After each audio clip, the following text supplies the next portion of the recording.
the journey begin. The power of small, incremental changes often goes unnoticed in our daily lives, yet it holds the potential to transform our futures in profound ways. This concept was brilliantly demonstrated by the remarkable turnaround of British cycling, a story that serves as a compelling testament to the effectiveness of marginal gains. In 2003, British cycling was languishing in mediocrity.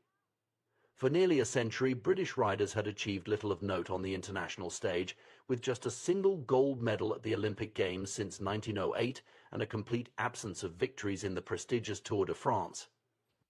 The situation was so dire that some European bike manufacturers refused to sell their products to the British team, fearing that association with such underperformers would harm their brand. Enter Dave Brailsford, the newly appointed performance director who would change the course of British cycling history. Brailsford's approach was revolutionary. In its simplicity, he focused on making tiny, 1% improvements across all aspects of cycling performance. This strategy, which he termed the aggregation of marginal gains, was based on the belief that the cumulative effect of numerous small enhancements would lead to significant overall improvement. Brailsford and his team left no stone unturned in their quest for these marginal gains. They made obvious tweaks, such as redesigning bike seats for improved comfort and applying alcohol to tires for better grip. But they also delved into less apparent areas. They introduced electrically heated overshorts to maintain optimal muscle temperature, utilized biofeedback sensors to fine-tune workout responses, and even tested various fabrics in wind tunnels to create more aerodynamic racing suits. The team's commitment to this philosophy extended far beyond the bicycle. They brought in a surgeon to teach riders the most effective hand-washing techniques to reduce the risk of illness. They meticulously selected the best pillows and mattresses for each rider to ensure quality sleep. In a particularly striking example of their attention to detail, they painted the interior of the team truck white to more easily spot dust that could potentially impact the performance of their precisely calibrated bikes. The results of this approach were nothing short of astounding.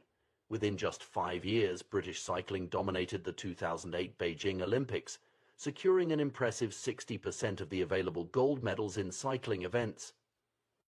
They continued this success at the 2012 London Olympics, breaking multiple world and Olympic records. Perhaps most impressively, British riders went on to win 5 Tour de France titles in 6 years, a feat that would have seemed impossible just a decade earlier. This remarkable transformation serves as a powerful illustration of a broader principle, the compound effect of small habits over time. It's a concept that challenges our natural inclination to seek out dramatic, overnight changes. We often fall into the trap of believing that significant results require equally significant actions. We dream of losing substantial weight, launching successful businesses, or achieving other lofty goals, and we imagine that these outcomes must be the result of singular, heroic efforts. However, the reality is far more nuanced and, in many ways, more accessible. The British cycling story shows us that sustained, incremental progress can yield extraordinary results. When we consistently improve by just 1% each day, the compounded effect over a year is a 37-fold improvement. Conversely, if we allow ourselves to decline by 1% daily, we risk reducing our performance to near zero over the same period. This mathematical reality underscores the immense power of habits, both positive and negative. Good habits, like compound interest in finance, accumulate value over time. A single workout might not transform your physique, but a year of consistent exercise can reshape your body and health. Similarly, reading a few pages each day might not make you an expert overnight, but maintaining this habit for years can lead to profound knowledge and wisdom. The challenge lies in our perception of progress. Small improvements often feel insignificant in the moment. It's easy to discount the value of saving a little money, exercising for a short time, or studying a language for just an hour. The results aren't immediately apparent, which can lead to discouragement and a return to old, less productive habits. Equally insidious is the ease with which we can slip into negative habits. A single unhealthy meal doesn't cause immediate weight gain. Neglecting your relationships for one day doesn't instantly destroy them. Procrastinating on a project once doesn't immediately derail your career. But when these small negative choices compound over time, they can lead to significant problems. This principle applies across all areas of life. In personal development, consistently reading for 30 minutes a day can lead to dozens of books completed over a year, expanding your knowledge and perspective.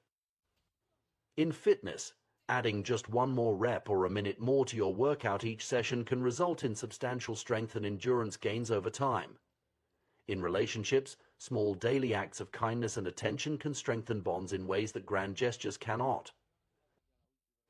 The power of incremental change is particularly relevant in today's fast-paced world, where instant gratification is often prioritized over long-term growth. It's a reminder that true, lasting change rarely happens overnight. Instead, it's the result of consistent, small actions repeated over time.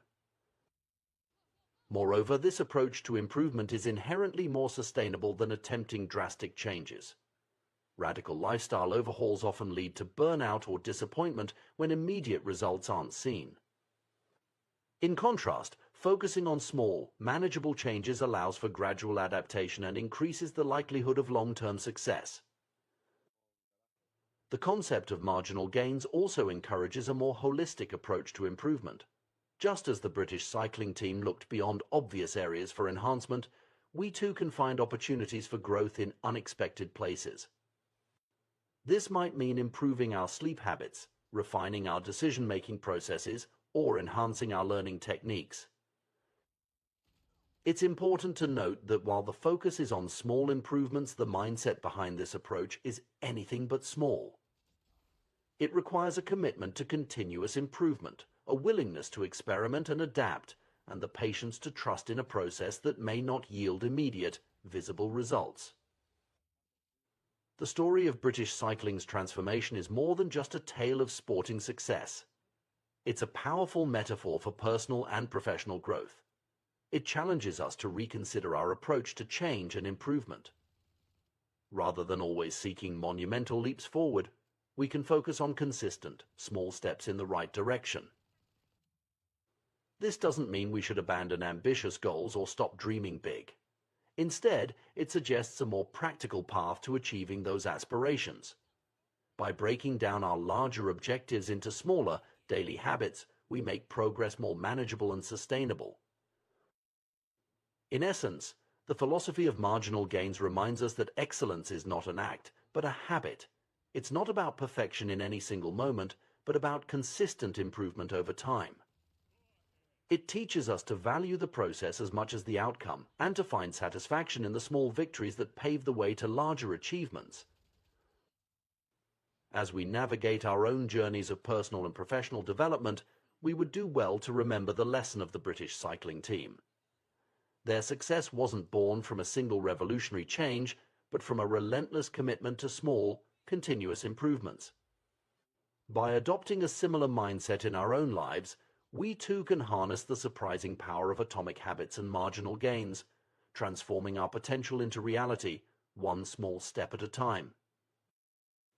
The journey of personal growth and achievement is often misunderstood. We tend to focus on immediate results, expecting our efforts to yield instant, visible changes. However, the reality of progress is far more nuanced and complex. It's not about where you stand at this moment, but rather the direction in which you're heading. Your current situation, whether favorable or challenging, is less significant than the habits and behaviors shaping your future trajectory. Consider this: a millionaire who consistently overspends is on a path to financial ruin, regardless of their current wealth.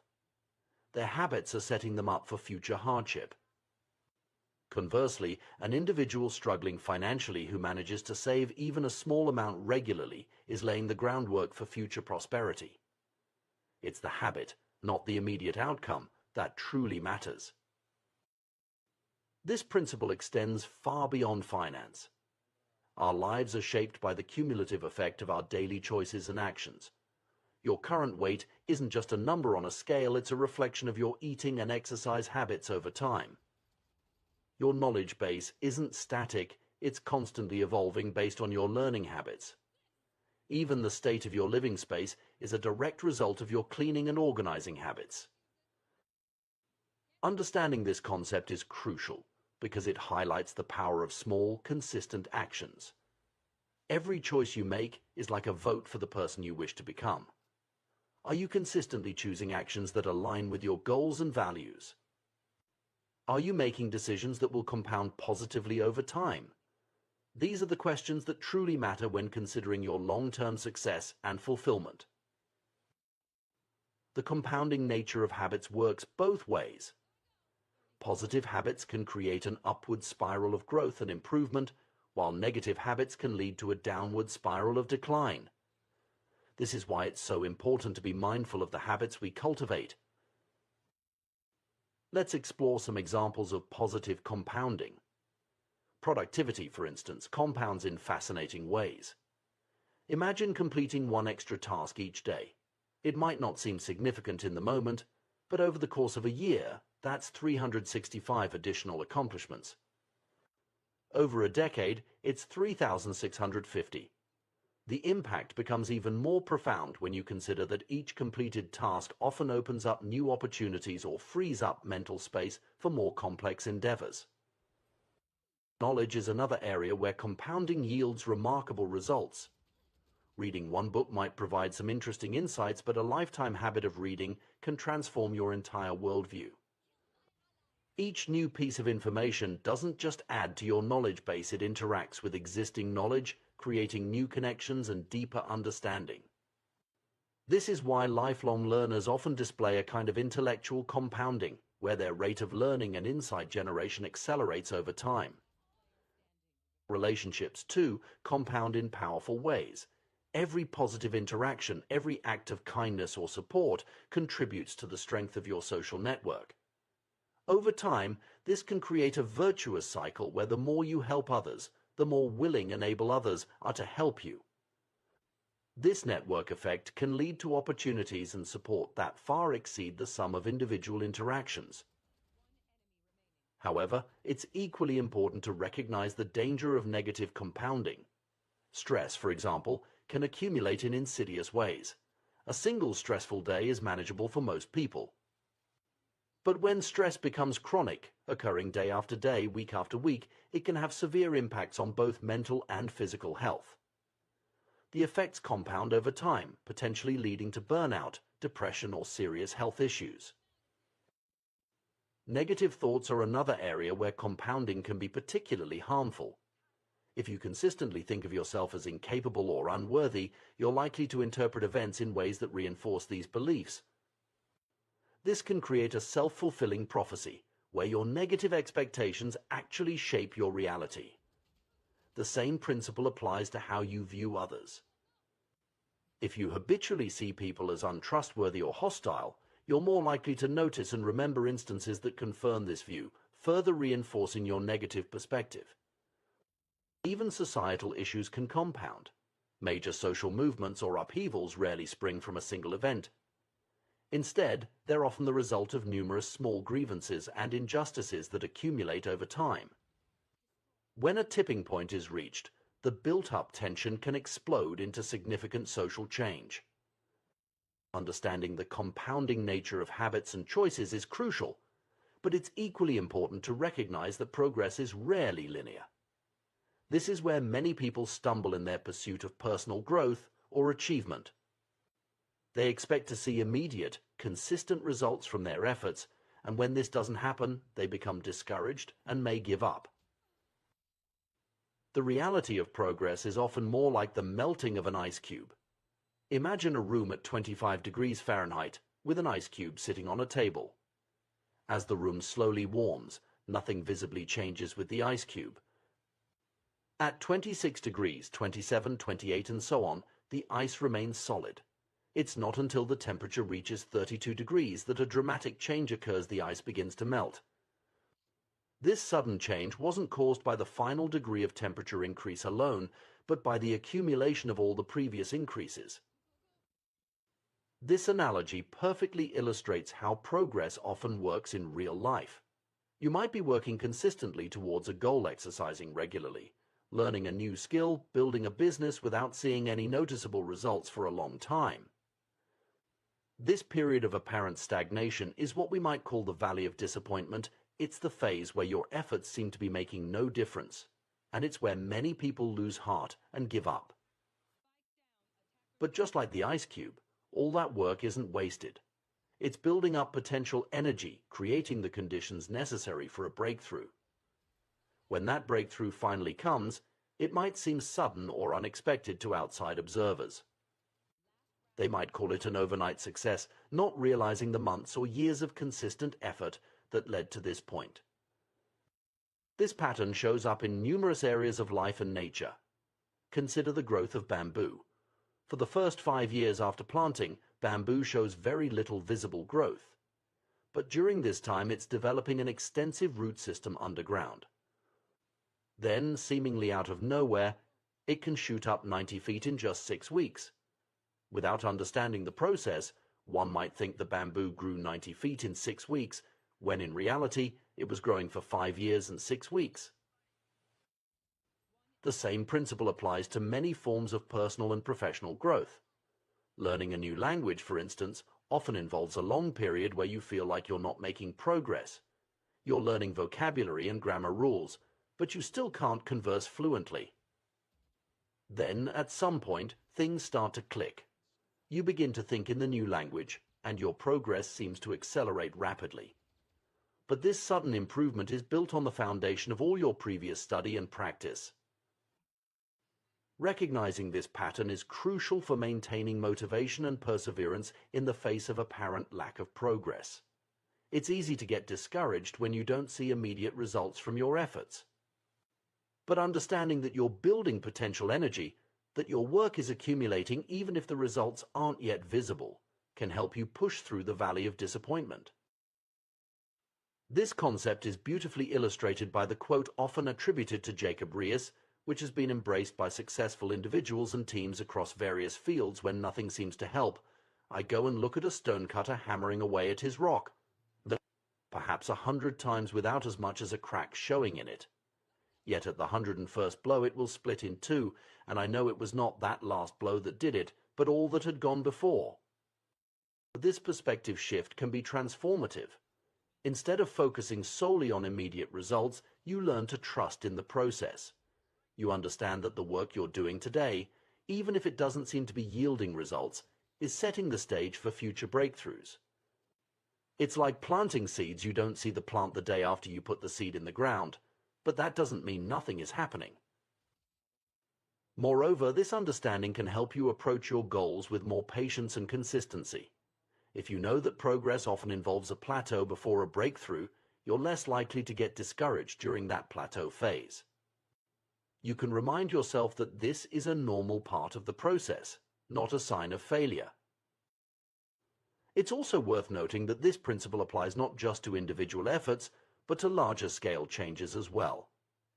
Societal shifts, scientific breakthroughs, and technological innovations often follow this pattern. Years or decades of work and small advancements suddenly culminate in a major leap forward that seems to come out of nowhere. In light of this, how should we approach our personal and professional development?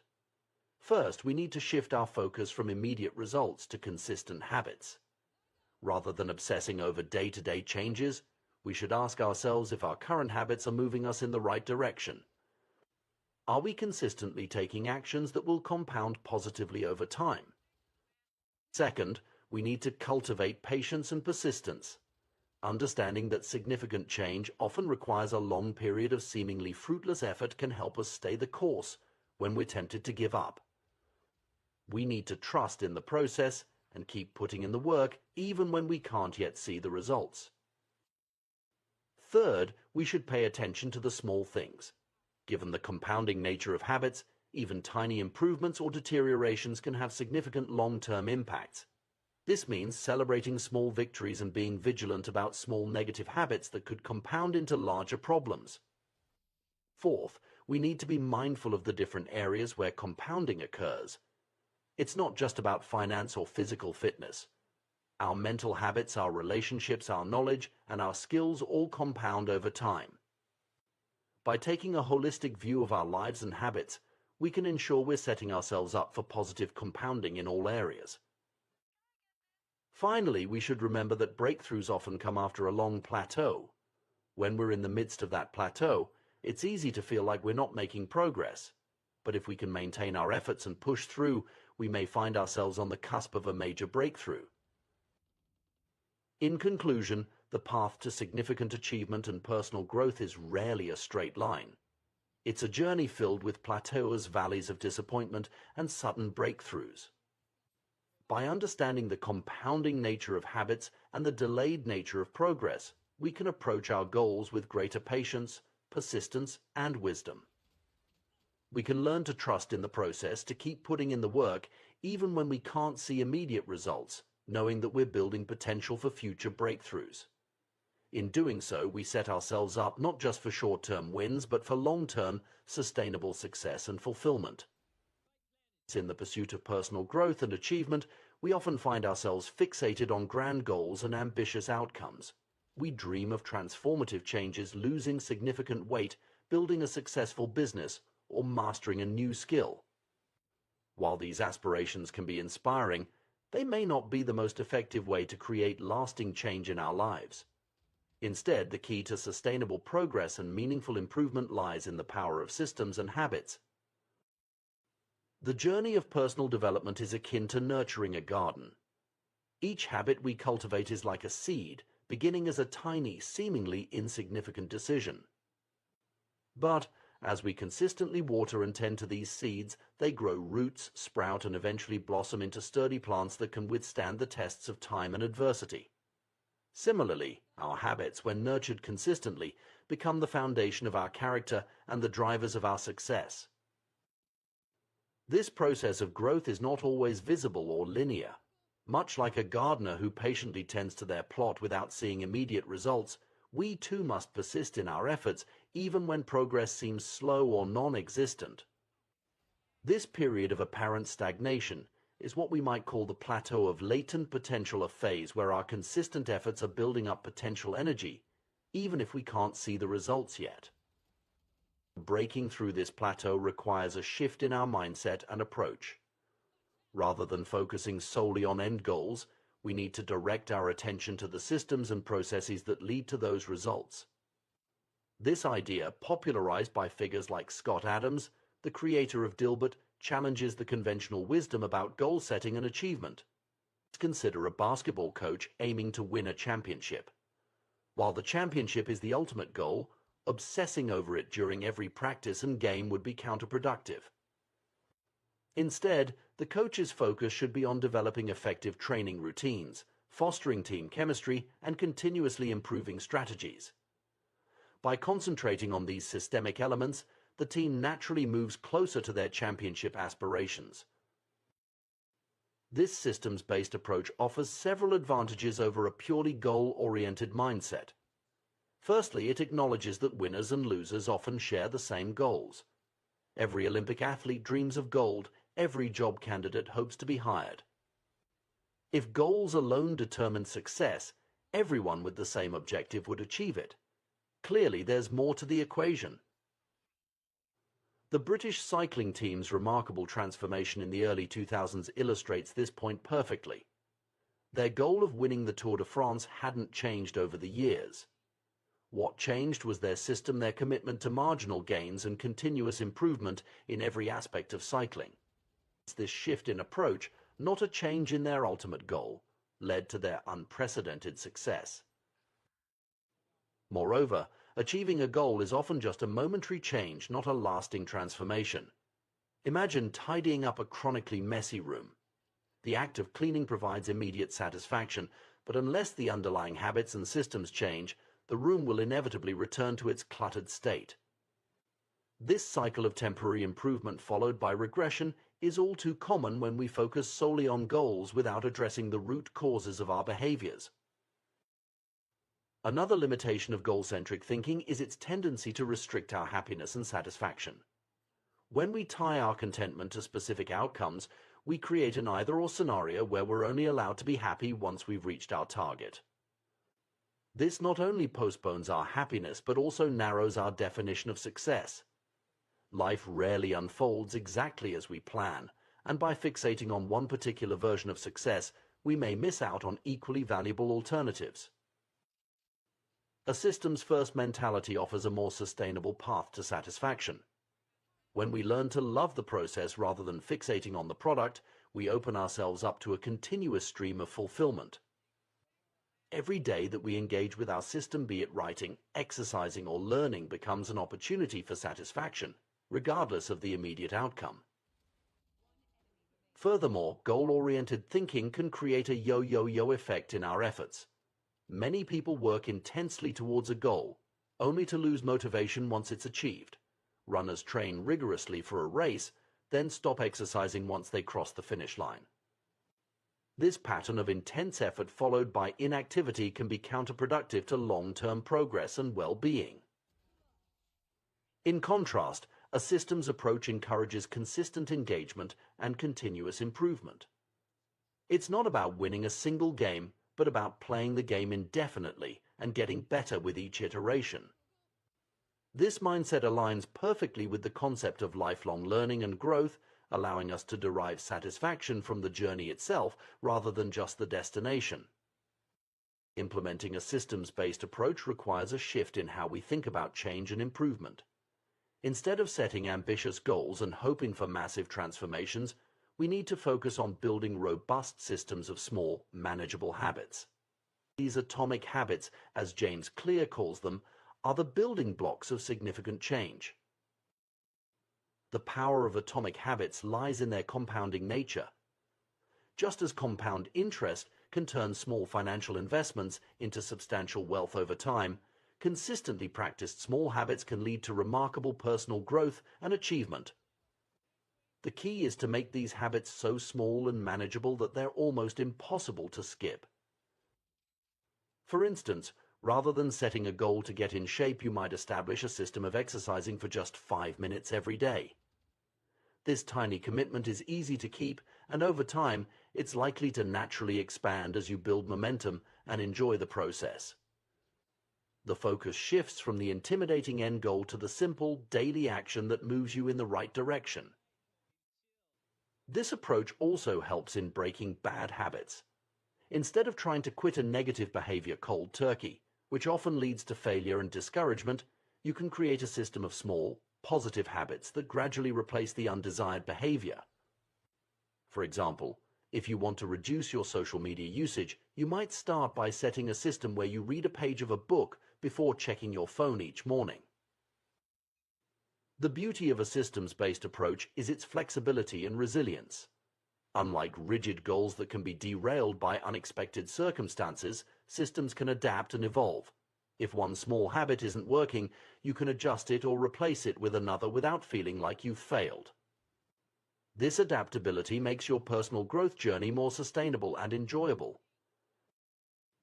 Moreover, focusing on systems allows for a more holistic approach to personal development. Instead of compartmentalizing different areas of your life, you can create interconnected systems that support overall growth. For example, a system of regular exercise might naturally lead to better eating habits, improved sleep, and increased productivity at work. It's important to note that adopting a systems-first mentality doesn't mean completely abandoning goals. Goals can still serve as useful North Stars, providing direction and inspiration. The key is to not let the goals overshadow the importance of the daily systems and habits that lead to their achievement.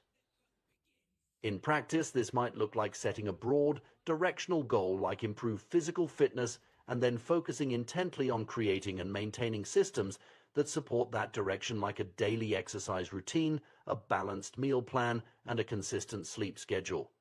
The goal provides context and motivation, while the systems drive actual progress. This approach also aligns well with the concept of process goals in psychology. Instead of focusing solely on outcome goals like lose 20 pounds, process goals emphasize the behaviors and actions within your control, like exercise for 30 minutes 5 times a week. By shifting focus to these controllable elements, you reduce stress and increase your sense of agency and accomplishment. Implementing a systems-based approach requires patience and persistence. It's easy to get discouraged when you don't see immediate results, but remember the principle of the plateau of latent potential. Your consistent efforts are building up, even if the effects aren't immediately visible. Trust in the process and keep showing up for your systems day after day. It's also crucial to regularly review and refine your systems. What works today might not be as effective tomorrow as your circumstances and capabilities change. Treat your systems as living entities that need regular care and adjustment. This ongoing process of refinement ensures that your systems continue to serve you effectively over time. Another powerful aspect of systems thinking is its ability to compound across different areas of your life. As you build effective systems in one area, you'll likely find that the skills and mindset transfer to others. For instance, the discipline and consistency you develop through a regular exercise system might help you establish a productive work routine or improve your relationships through consistent communication habits. Furthermore, a systems approach can help mitigate the effects of willpower depletion. Relying on sheer willpower to achieve goals is often unsustainable, as willpower is a finite resource that gets depleted throughout the day. By establishing systems and habits, you reduce the need for constant decision-making and willpower exertion. Your positive behaviors become more automatic, making it easier to stay on track, even when you're tired or stressed. In conclusion, while goals can provide direction and motivation, it's the systems and habits we establish that truly drive long-term success and fulfillment. By shifting our focus from lofty objectives to manageable, consistent actions, we set ourselves up for sustainable growth and improvement. Remember, you do not rise to the level of your goals, you fall to the level of your systems. Embracing this systems-first mentality doesn't mean giving up on your dreams or ambitions. Rather, it's about recognizing that those dreams are realized through the cumulative effect of small, consistent actions over time. It's about falling in love with the process of becoming, rather than fixating on a specific end state. As you embark on your journey of personal growth and achievement, consider the systems you're building. Are your daily habits aligned with the person you want to become? Are you focusing on consistent, manageable actions rather than waiting for motivation to strike? By nurturing a garden of positive habits and robust systems, you create an environment where success can naturally flourish. In the end, life is less about the destinations we reach and more about the paths we walk. By focusing on systems, we ensure that every step of that journey is meaningful, regardless of where it ultimately leads. So start small, be consistent, trust the process, and watch as your atomic habits compound into remarkable transformations over time. The journey of personal transformation is often misunderstood. Many of us embark on this path with grand aspirations and lofty goals, yet find ourselves struggling to make lasting changes. We set ambitious targets, like losing weight, quitting smoking, or starting a successful business, but despite our best intentions, we often fall short. The reason for this common struggle lies not in our lack of desire or effort, but in our fundamental approach to change itself. At the heart of this issue is a profound truth: the power of habits. Habits are the invisible architecture of our daily lives, shaping our actions, decisions, and ultimately, our destinies. They are like the atoms of our existence, small, often unnoticed, yet incredibly potent when compounded over time. Just as atoms build molecules, and molecules form matter, our habits accumulate to create the substance of our lives. The concept of atomic habits encapsulates this idea perfectly. An atomic habit is not just any small routine, it's a fundamental unit of behavior that, when consistently applied, can lead to remarkable results. These habits are both minuscule and mighty easy to implement, yet capable of generating tremendous power over time. To truly grasp the transformative potential of habits, we must first understand the layers of behavior change. Imagine peeling an onion. Each layer represents a different level at which change can occur. The outermost layer is about changing outcomes. This is where most people focus their efforts, setting goals like lose 20 pounds or make $1 million. The middle layer involves changing processes, the systems and routines we use to achieve our goals. But the innermost, most crucial layer is about changing our identity, our beliefs, self-image, and fundamental view of who we are. Many of us make the mistake of focusing solely on the outer layer's outcomes and processes without addressing the core. We set outcome-based goals and try to change our habits without altering our underlying beliefs. This approach often leads to temporary changes at best and frustration and failure at worst. Consider two individuals trying to quit smoking. One says, "I'm trying to quit," while the other states, "I'm not a smoker." The difference may seem subtle, but it's profound. The first person still identifies as a smoker attempting change, while the second has already shifted their identity. This identity shift is the key to lasting transformation. The power of identity-based habits lies in their alignment with our deepest beliefs about ourselves. When we change our identity, our behaviors naturally follow suit. If you see yourself as an athlete, you're more likely to maintain a consistent exercise routine. If you identify as a writer, sitting down to write each day becomes an expression of who you are, not just something you do. This principle extends beyond individual habits to broader systems of behavior. In societies, organizations, and individuals alike, there's always an underlying set of beliefs shaping the visible actions. A democracy operates on fundamentally different beliefs than a dictatorship, and these beliefs determine what behaviors are possible or impossible within each system. The challenge, then, is to align our desired behaviors with our identity. This is why many attempts at change fail. We try to adopt new habits that are incongruent with our self-image. If you see yourself as someone who prioritizes comfort over growth, it will be an uphill battle to consistently push yourself in the gym or tackle challenging projects at work. The story of Brian Clark, an entrepreneur who struggled with nail biting, illustrates this principle. Clark managed to stop biting his nails through sheer willpower, but the real transformation came when he changed how he saw himself. Instead of just trying to stop a bad habit, he began to see himself as someone who cared about his appearance and health. This shift in identity made the new behavior, not biting his nails, feel natural and sustainable. This approach to change, focusing on identity rather than outcomes, has profound implications for how we pursue personal growth. Instead of asking, "What do I want to achieve?" we should be asking, "Who do I want to become?" This subtle shift can make all the difference in creating lasting change. For instance, rather than setting a goal to lose weight, one might focus on becoming a person who prioritizes health and fitness. This identity-based approach naturally leads to behaviors that support weight loss, but it goes beyond that. It creates a sustainable lifestyle change that persists even after the initial weight loss goal is achieved. The power of this approach lies in its ability to create a positive feedback loop. As we act in alignment with our new identity, we reinforce that identity, which in turn makes it easier to maintain the new behaviors. Over time, what started as a conscious effort becomes an automatic expression of who we are.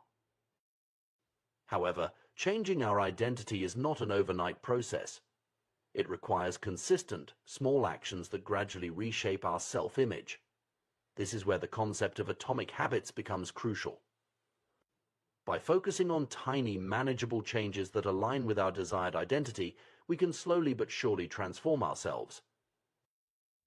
For example, if you want to become a writer, start by writing just 50 words a day.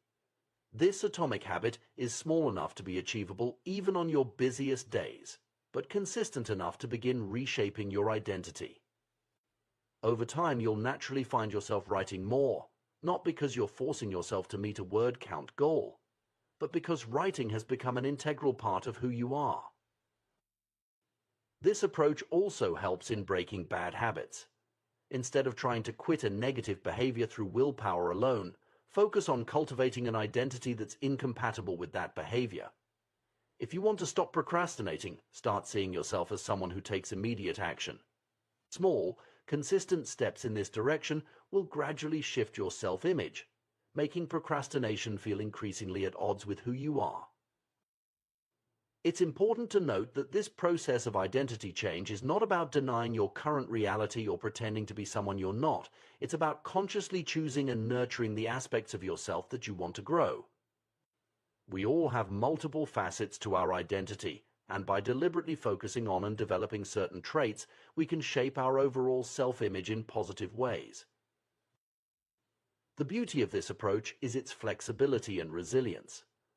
Unlike rigid outcome-based goals that can be derailed by setbacks, identity-based habits are more adaptable. If you see yourself as a healthy person, a single unhealthy meal doesn't negate that identity. Instead, it becomes an outlier, prompting you to return to behaviors that align with your self-image. Moreover, focusing on identity change can lead to more holistic personal growth. When you change how you see yourself in one area, it often has positive ripple effects in other areas of your life. For instance, developing the identity of a disciplined person in your fitness routine might naturally extend to increased discipline in your work or personal relationships. However, it's crucial to approach this process with patience and self-compassion. Changing deeply ingrained beliefs and habits takes time. There will be setbacks and moments of doubt. The key is to view these not as failures, but as part of the learning process, opportunities to reinforce your commitment to your new identity. It's also worth noting that while we focus on personal identity, our habits and beliefs are often influenced by our environment and social circles. Surrounding yourself with people who embody the traits you aspire to can significantly aid in your transformation. If you want to become more entrepreneurial, spending time with entrepreneurs can help shift your self-perception and reinforce behaviors aligned with that identity.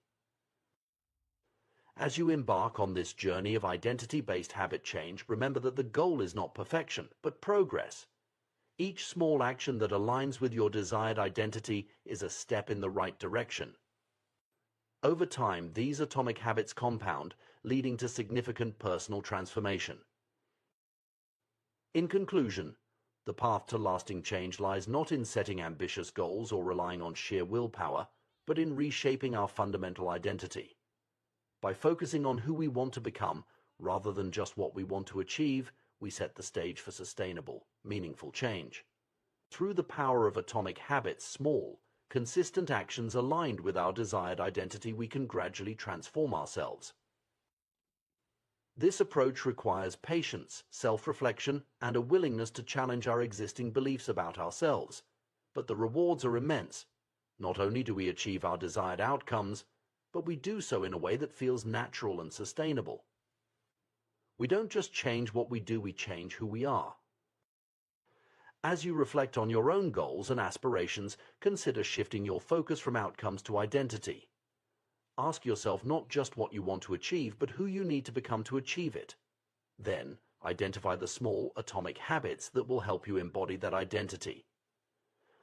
Remember, every great achievement, every personal transformation begins with a single small step. Your atomic habits are the building blocks of your future self. Choose them wisely, implement them consistently, and watch as they compound into remarkable results. The journey of personal transformation is a fascinating and complex process, one that often eludes even the most determined individuals. At the heart of this journey lies a profound truth: true behavior change is, at its core, identity change. This concept challenges our traditional notions of self-improvement and offers a powerful framework for achieving lasting personal growth. Consider the story of Brian Clark, an entrepreneur who struggled with nail biting for years. Like many of us, he initially approached the problem with sheer willpower, managing to stop the habit temporarily. However, the real transformation came when he took an unexpected step. He scheduled his first manicure. This simple act shifted his perspective entirely. Suddenly, Brian wasn't just trying to stop a bad habit, he was becoming someone who took pride in the appearance of his nails. This shift in identity made the change effortless and permanent. This anecdote illustrates a crucial point. The most potent form of motivation comes from aligning our actions with our sense of self. When a habit becomes part of your identity, it transcends the realm of things you want to do and enters the sphere of who you are. This transition from extrinsic to intrinsic motivation is the key to sustainable change. The power of identity-based habits is evident in various aspects of our lives. Think about someone who takes great pride in their physical fitness. They don't need to convince themselves to go to the gym. Working out is simply an expression of who they are. Similarly, a person who identifies as a voracious reader doesn't struggle to find time for books. Reading is an integral part of their identity. This principle extends beyond individual habits to broader life goals. Instead of focusing on reading a book, the aim becomes to embody the identity of a reader. Rather than running a marathon, the goal shifts to becoming a runner. Learning an instrument transforms into embracing the identity of a musician. This subtle but powerful shift in perspective changes everything. Our behaviors are typically a reflection of our identity, often operating at a subconscious level. Research has shown that people are more likely to act in ways that align with their self-perception. For instance, individuals who saw themselves as voters were more likely to participate in elections compared to those who merely expressed a desire to vote. This alignment between identity and action creates a self-reinforcing cycle, making the desired behavior feel natural and effortless. However, it's important to recognize that identity can be a double-edged sword. While it can be a powerful force for positive change, it can also become a barrier to growth if we become too rigidly attached to certain self-perceptions. Many of us unknowingly limit ourselves with self-imposed labels. I'm not a morning person, I'm bad with technology, or I'm always late. These identity-based limitations can become self-fulfilling prophecies, hindering our ability to change and grow. The challenge, then, is to cultivate a flexible and evolving sense of identity that promotes growth rather than stagnation. This requires a willingness to question our long-held beliefs about ourselves and to embrace new possibilities. It's about recognizing that our identity is not fixed but fluid, capable of expanding and adapting as we accumulate new experiences and habits. But how exactly is our identity formed, and how can we actively shape it to support our desired changes? The process is both simpler and more profound than many realize. Our identity emerges from our habits. We are not born with preset beliefs about ourselves. Every aspect of our self-image is learned and conditioned through experience. This understanding leads to a powerful realization: we can deliberately shape our identity through our habits. Each time we make our bed, we reinforce the identity of an organized person. Every time we sit down to write, we strengthen our identity as a creative individual. With each workout, we embody the identity of someone committed to fitness. The key lies in the repetition. The word identity itself comes from Latin roots meaning repeated beingness. Our identity is quite literally the sum of our repeated actions. The more we repeat a behavior, the more evidence we accumulate for the associated identity. This evidence forms the foundation of our beliefs about ourselves. Consider how this plays out in real life. A person who attends church every Sunday for years has tangible proof of their religious identity. Someone who studies consistently builds evidence of their scholarly nature. The individual who exercises regularly, even in challenging conditions, reinforces their identity as a dedicated fitness enthusiast. This process of identity formation through habit is gradual and cumulative.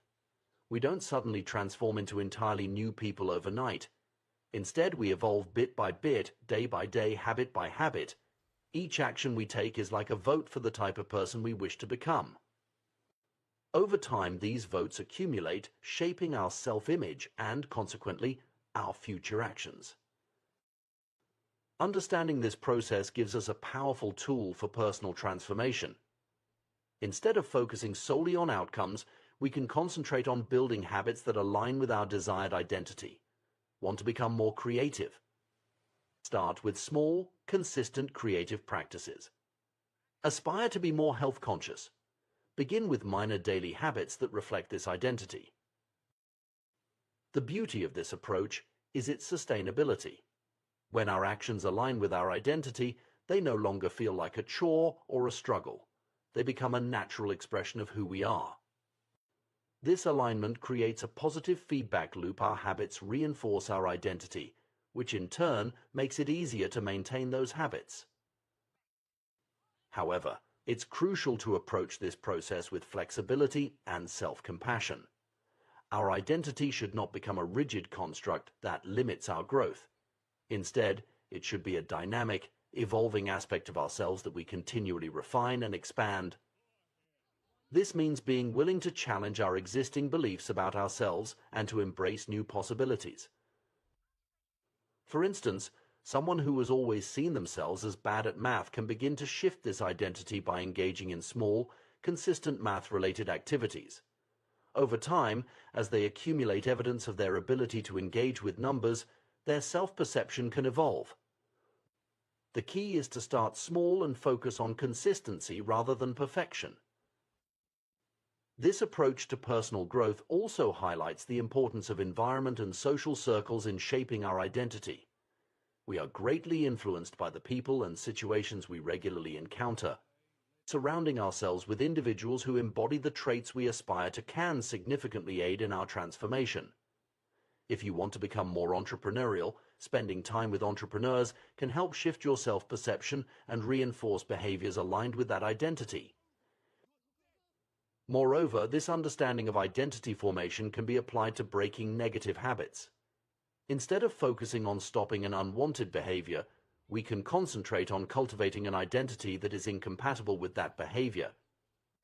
For example, rather than trying to quit smoking through willpower alone, one might focus on developing the identity of a health-conscious person who values clean air and physical well-being. It's important to note that this process of identity change through habit formation is not always linear or easy. There will be setbacks and moments of doubt. The key is to view these not as failures, but as part of the learning process, opportunities to reinforce our commitment to our new identity. Each time we choose to act in alignment with our desired identity, even after a setback, we strengthen our new self-image. As we embark on this journey of identity-based habit change, it's helpful to regularly reflect on our progress and adjust our approach as needed. This might involve journaling about our experiences, seeking feedback from trusted friends or mentors, or periodically reassessing our goals and the habits we're cultivating to support them. It's also worth considering how this approach to personal change can impact broader social change. As individuals reshape their identities and behaviors, they can influence their immediate social circles and, by extension, larger communities. This ripple effect of personal transformation can contribute to more significant societal shifts over time. In conclusion, the path to lasting personal change lies not in setting ambitious goals or relying on fleeting motivation, but in reshaping our fundamental identity through consistent, identity-aligned habits. By focusing on who we want to become, rather than just what we want to achieve, we set the stage for sustainable, meaningful transformation.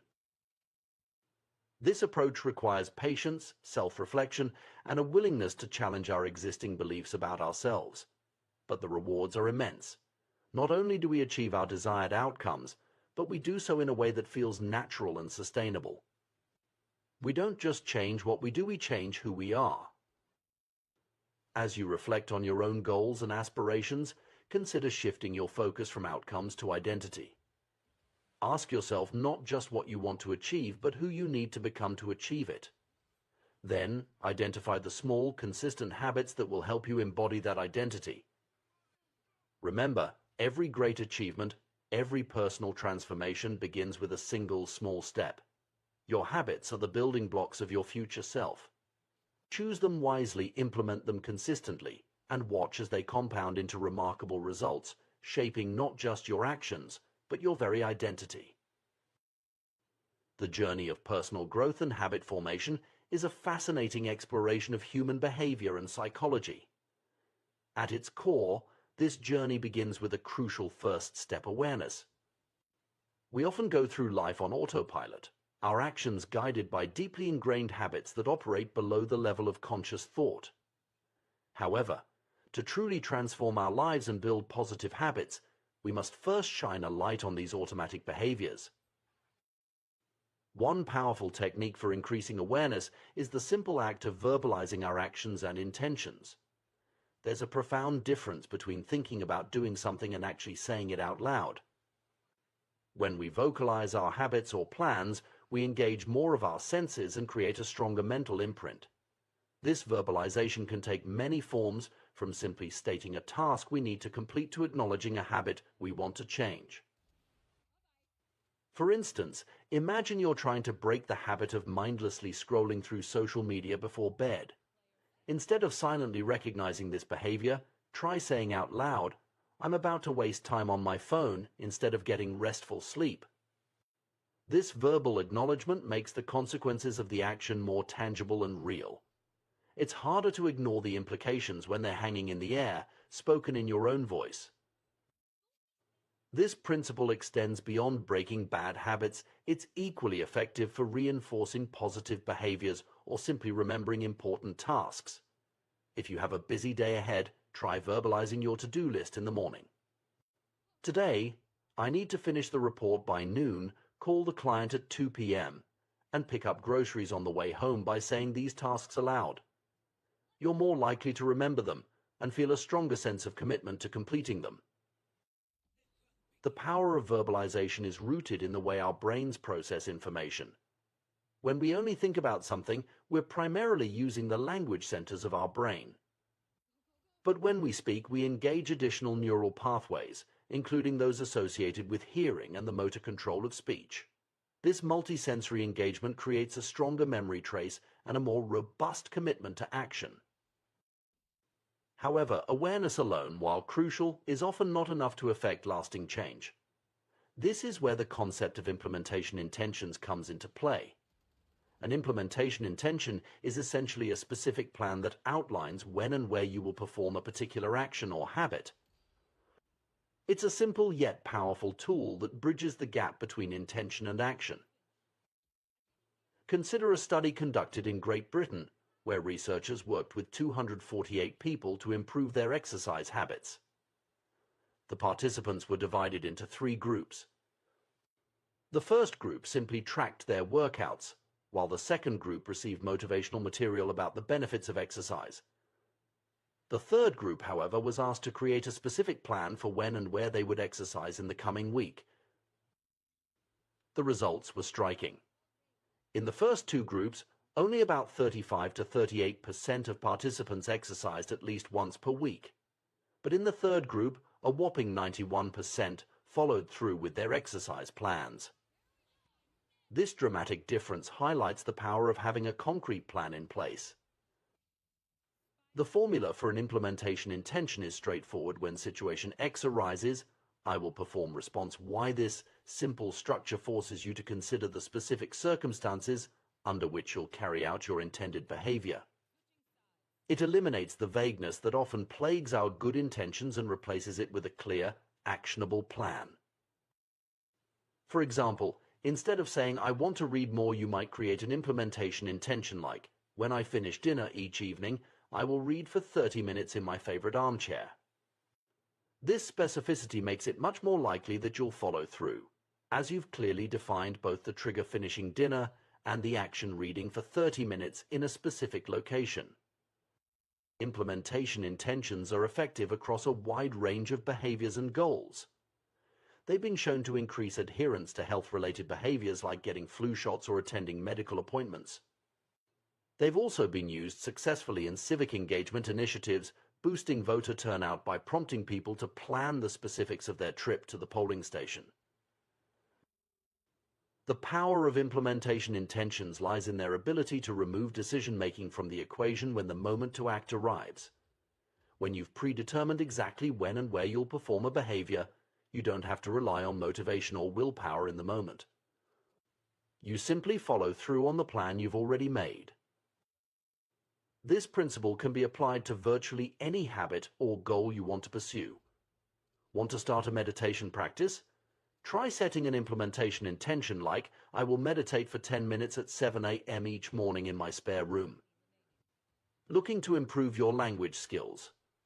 Your intention might be, I will practice Spanish for 20 minutes at 6 p.m. each evening at my desk. The key is to be as specific as possible about the time, location, and nature of the action you intend to take. This specificity serves two important purposes. First, it makes the action concrete and therefore more likely to be carried out. Second, it helps to anchor the new habit to existing routines or environmental cues, making it easier to remember and integrate into your daily life. It's worth noting that the most effective cues for habits are often tied to time and location. Our brains are particularly adept at forming associations with specific times and places. By leveraging these natural tendencies, we can create powerful triggers for our desired behaviors. When implementing this strategy, it can be helpful to start with small, manageable actions. While it's admirable to have big goals, trying to make dramatic changes all at once can be overwhelming and unsustainable. Instead, focus on creating implementation intentions for small habits that you can consistently perform. Over time, these small actions can compound into significant changes. Another powerful technique that builds on the concept of implementation intentions is habit stacking. This approach, popularized by B.J. Fogg, involves linking a new habit to an existing one. The formula for habit stacking is after current habit, I will new habit. For example, if you already have a habit of brewing coffee every morning, you might stack a new habit onto it. After I start the coffee maker, I will do 10 push-ups, or after I brush my teeth, I will write down 3 things I'm grateful for. By anchoring the new behavior to an established routine, you increase the likelihood of remembering to do it and create a natural flow from one action to the next. Habit stacking can be particularly effective because it doesn't require you to create entirely new routines.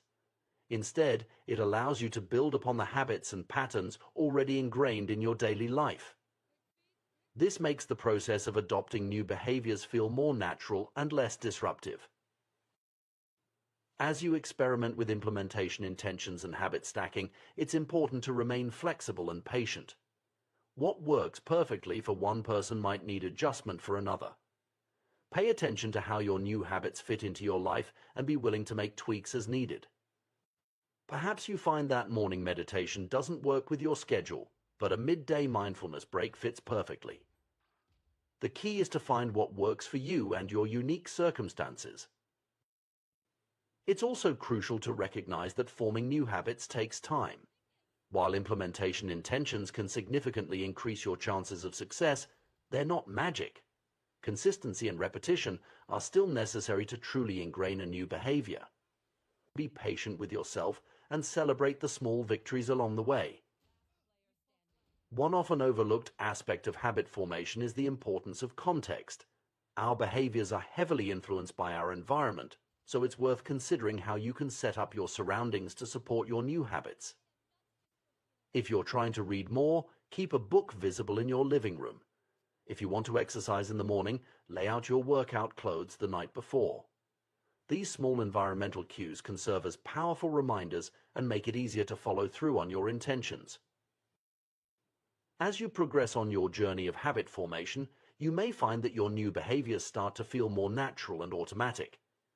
This is a sign that the habit is becoming ingrained. However, it's important not to become complacent. Continue to use implementation intentions and habit stacking to reinforce your positive behaviors and to tackle new goals. Remember, the process of personal growth and habit formation is ongoing. There will always be new skills to learn, new habits to form, and new goals to pursue. By mastering the art of implementation intentions and habit stacking, you're equipping yourself with powerful tools that can serve you throughout your life. In conclusion, the path to lasting behavior change begins with awareness and is paved with specific, actionable plans. By verbalizing our intentions, creating clear implementation intentions, and strategically stacking new habits onto existing ones, we can dramatically increase our chances of success. These techniques leverage our brain's natural tendencies and help us overcome the gap between intention and action. As you move forward, consider the habits you want to form or the goals you want to achieve. How can you create specific implementation intentions for these aspirations? What existing habits can you use as anchors for new behaviors? By applying these principles consistently and patiently, you can gradually reshape your daily routines and, by extension, your life. Remember, every great achievement starts with a single, well-planned step. Your journey to a better you begins now with the next habit you choose to implement. The power of habits and their interconnectedness in our daily lives is a fascinating subject that deserves deep exploration. Let's delve into how our possessions and behaviors can trigger chains of actions and how we can harness this phenomenon to build positive habits. Consider the story of Denis Diderot, the 18th century French philosopher. Upon receiving a beautiful scarlet robe as a gift, Diderot found himself in an unexpected predicament.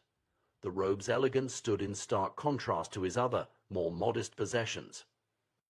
This disparity created a sense of disharmony in his surroundings, leading Diderot to embark on a spending spree to upgrade his belongings. This cascade of purchases, triggered by a single item, illustrates a common human tendency now known as the Diderot effect. It's a pattern we can observe in various aspects of our lives. Think about the last time you bought a new piece of clothing. Did you find yourself suddenly eyeing accessories to match? Or perhaps you've experienced the domino effect of home decorating, where changing one element leads to a complete room makeover.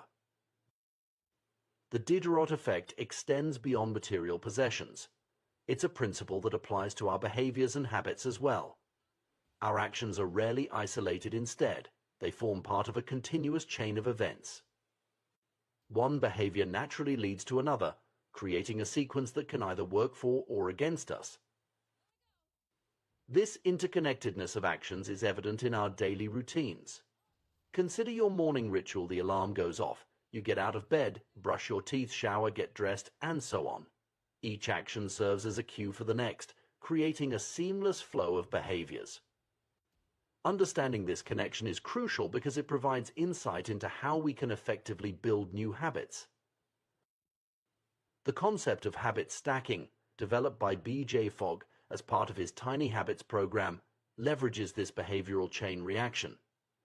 The idea is simple yet powerful: attach a new habit to an existing one. By doing so, you create a natural trigger for the new behavior, increasing the likelihood of its successful integration into your routine. The formula for habit stacking is straightforward. After current habit, I will new habit. This approach eliminates the need to rely on willpower or memory alone to implement a new habit. Instead, you're piggybacking on an established behavior, making the new habit feel like a natural extension of your existing routine.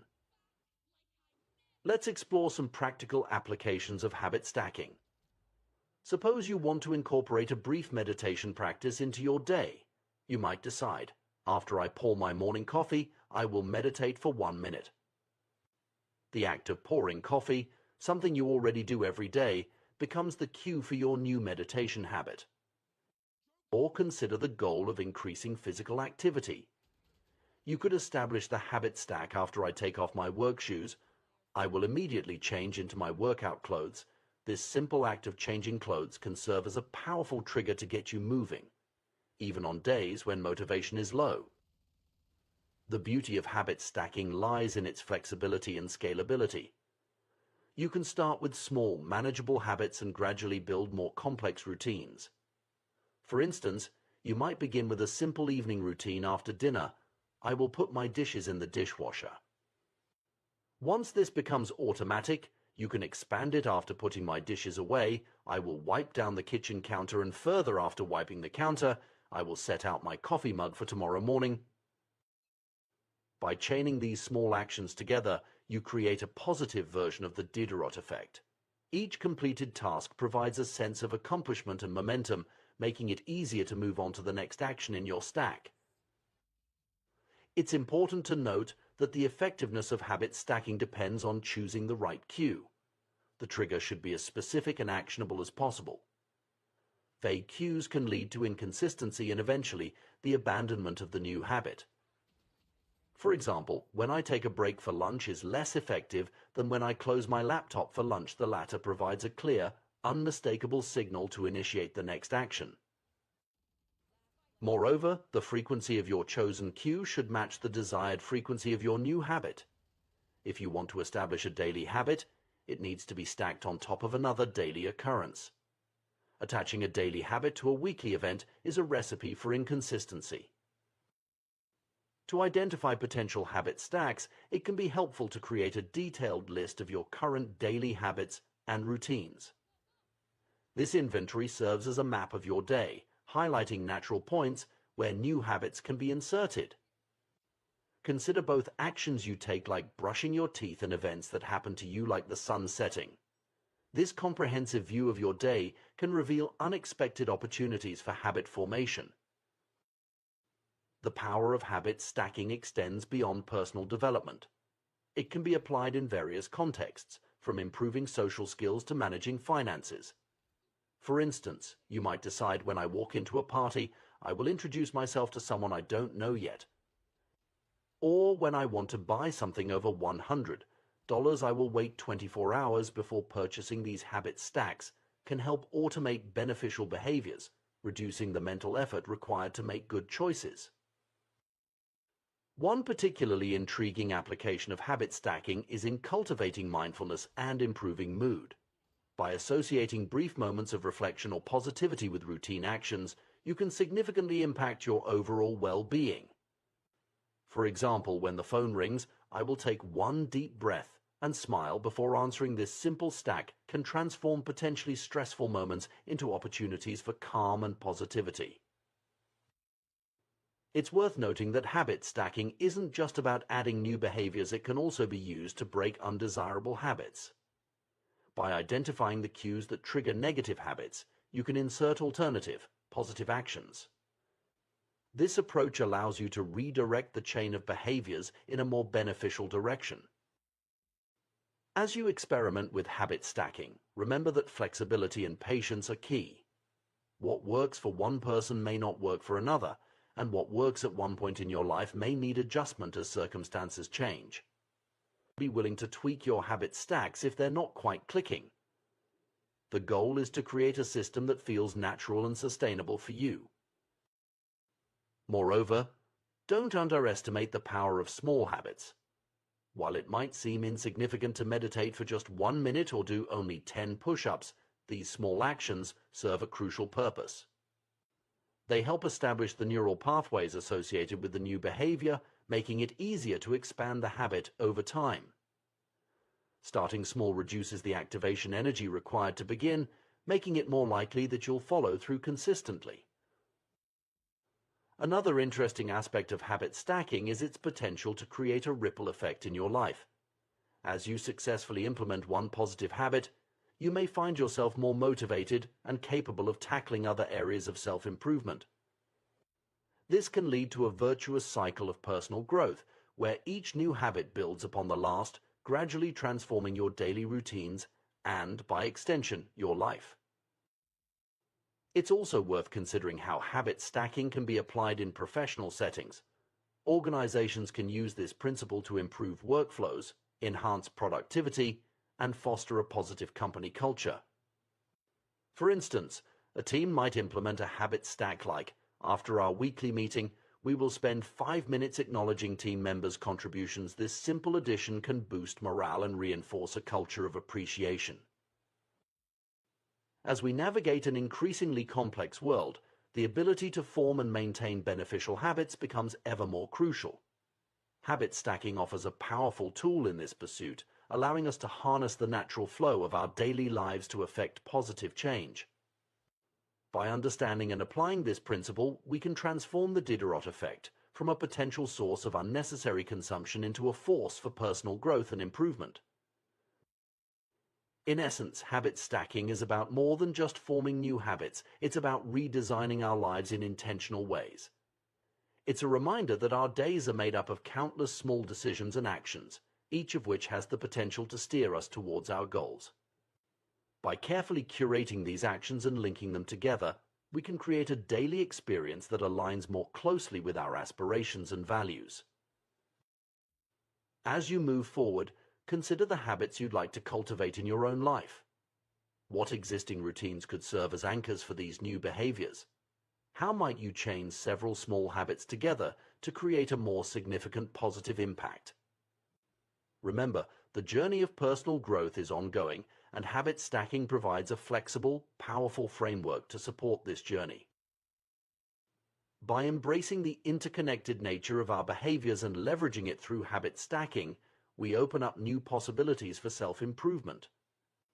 Whether your goal is to boost productivity, enhance well-being, or simply bring more intentionality to your daily life, this approach offers a practical, accessible path forward. So why not start today?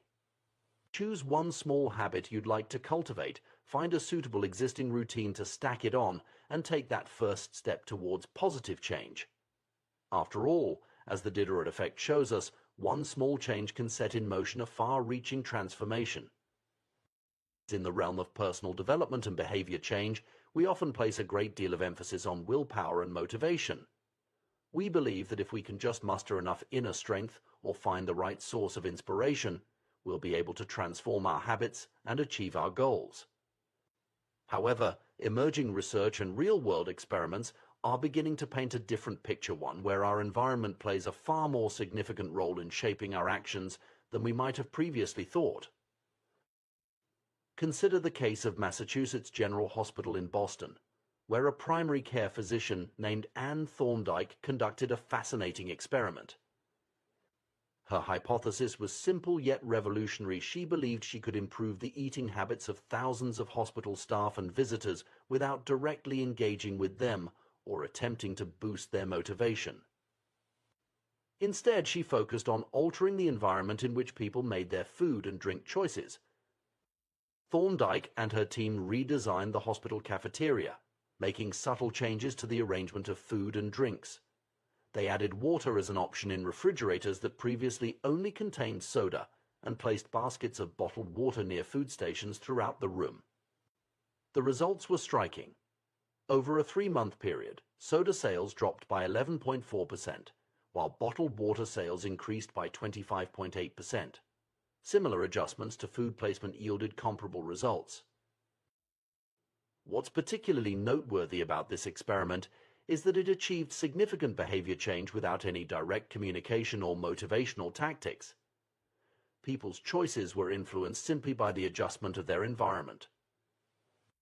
This phenomenon highlights a crucial principle in behavior science. Our actions are often shaped more by our surroundings than by our internal drive or conscious decision-making. This concept isn't entirely new. Back in 1936, psychologist Kurt Lewin proposed a simple yet powerful equation: behavior is a function of the person in their environment, or BFPE. This formula suggests that our actions are not solely determined by our personality or intentions, but are significantly influenced by the context in which we find ourselves.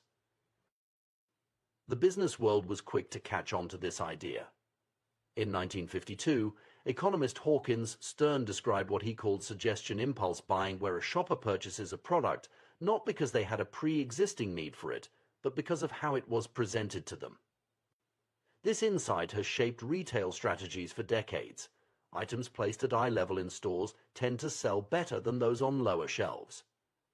Expensive brands are often positioned in easy-to-reach locations, while cheaper alternatives are tucked away. End-of-aisle displays, known as end caps, are particularly effective at driving sales. For instance, a staggering 45% of Coca-Cola sales come from these strategic placements. The power of environmental cues extends far beyond retail settings. Our behavior in various contexts is often shaped by subtle environmental factors. In a church, people tend to speak in hushed tones without being explicitly told to do so. On a dark street, we become more alert and cautious. These behavioral shifts occur almost automatically in response to our surroundings.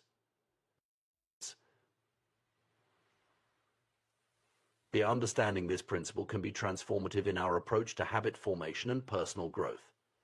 Instead of relying solely on willpower or motivation, we can leverage our environment to support our desired behaviors. This approach is not only more effective, but often requires less conscious effort. Consider how this might apply to common goals like reading more or eating healthier. Rather than simply willing ourselves to read more, we might place books in prominent locations around our home, making them the easiest entertainment option to reach for. Instead of trying to resist unhealthy snacks through sheer willpower, we could remove them from our immediate environment and ensure that healthier options are readily available.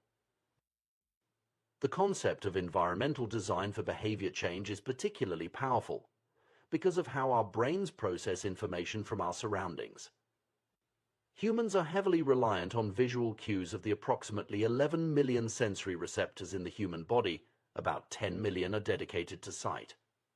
Some experts estimate that half of the brain's resources are used on vision.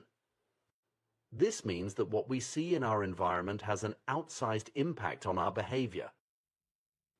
Given this, it's crucial to create environments that support our goals and desired habits. This might involve setting up a dedicated workspace for productivity, organizing our kitchen to make healthy cooking easier, or even using visual reminders for important tasks or habits we want to cultivate. The good news is that while we are influenced by our environment, we also have the power to shape it. We can be the architects of our surroundings, deliberately designing them to support our goals and desired behaviors. This approach to behavior change is often more sustainable and less mentally taxing than relying on constant conscious effort. An interesting example of the power of environmental design comes from a study conducted in the Netherlands during the 1970s energy crisis. Researchers found that in one suburb, some homeowners used 30% less energy than their neighbors, despite living in similar homes and paying the same price for electricity. The key difference? The location of the electrical meter. Homes with the meter in the main hallway used significantly less electricity than those with meters in the basement. The visibility of energy usage in daily life was enough to influence behavior without any other intervention. This principle can be applied to various aspects of our lives. Want to drink more water? Keep a filled water bottle within arm's reach at all times. Trying to exercise more? Leave your workout clothes and shoes by your bed so they're the first thing you see in the morning. Want to eat more fruit? Keep a bowl of fresh fruit on your kitchen counter. The key is to make the cues for your desired habits obvious and the cues for undesired habits less visible. This might mean hiding the TV remote if you want to watch less television, or keeping your phone in another room if you're trying to reduce screen time. By manipulating your environment, you can make good habits easier and bad habits harder. It's important to note that while environmental design is powerful, it's not a magic solution. It works best when combined with other strategies for habit formation, such as setting clear intentions, starting with small, manageable changes, and being consistent in your efforts. The environment serves as a support system for your intentions, making it easier to follow through on your goals. Moreover, the most effective environmental designs are often personalized. What works for one person might not work for another. It's crucial to pay attention to your own behavior patterns and adjust your environment accordingly. This might involve some trial and error, but the process of refining your environment can be an enlightening journey of self-discovery. Another interesting aspect of environmental design is its potential for creating ripple effects. When you change one aspect of your environment to support a particular habit, you might find that it influences other behaviors as well. For instance, setting up a meditation corner in your home might not only increase your meditation practice but also lead to more reading or journaling time in that peaceful space. It's also worth considering how this principle applies in shared spaces or organizational settings. How might a company design its office to promote collaboration or creativity? How can a school arrange its classrooms to enhance learning? These are questions that move beyond individual habit formation and into the realm of collective behavior change. The concept of environmental design for behavior change also raises some ethical considerations. While it can be used for positive outcomes, like promoting healthier eating or energy conservation, it could potentially be misused for manipulation or to promote behaviors that aren't in people's best interests. As we become more aware of how our environment shapes our behavior, it's important to be mindful of who is designing the environments we inhabit and for what purpose. In conclusion, while motivation and willpower certainly have their place in behavior change, the role of our environment is often underestimated. By understanding and leveraging the power of environmental cues, we can create contexts that naturally support our desired behaviors and make positive changes more sustainable. Whether you're trying to build a new habit, break an old one, or simply optimize your daily routines, consider how you can design your environment to work for you rather than against you. Remember, you are not just a passive participant in your environment, you have the power to shape it. By becoming the architect of your surroundings, you can create a world that nudges you towards your goals and aspirations. This approach to personal growth and habit formation is not about forcing change through sheer will, but about creating an ecosystem that supports and nurtures the person you want to become. So, the next time you find yourself struggling to stick to a new habit or achieve a goal, take a step back and look at your environment. What cues are present? What behaviors does your current setup encourage or discourage? How might you adjust your surroundings to make your desired actions easier and more natural? By asking these questions and making deliberate changes to your environment, you can harness the invisible forces that shape behavior and use them to your advantage. In the end, lasting change often comes not from changing who you are, but from changing the world around you.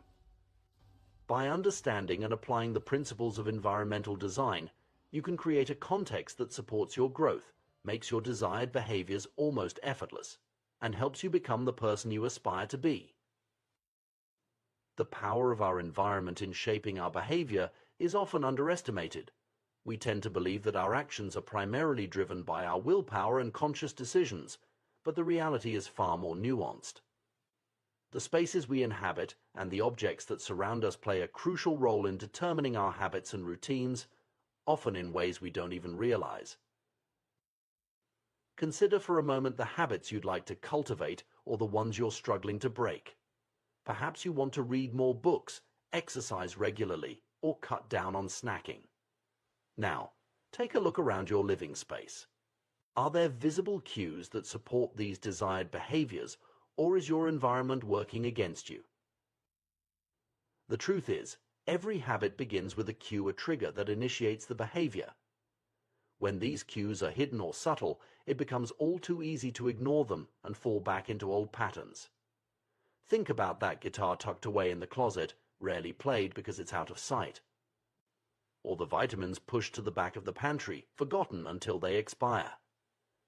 These scenarios illustrate how our environment can inadvertently sabotage our best intentions. But what if we could harness this environmental influence to our advantage?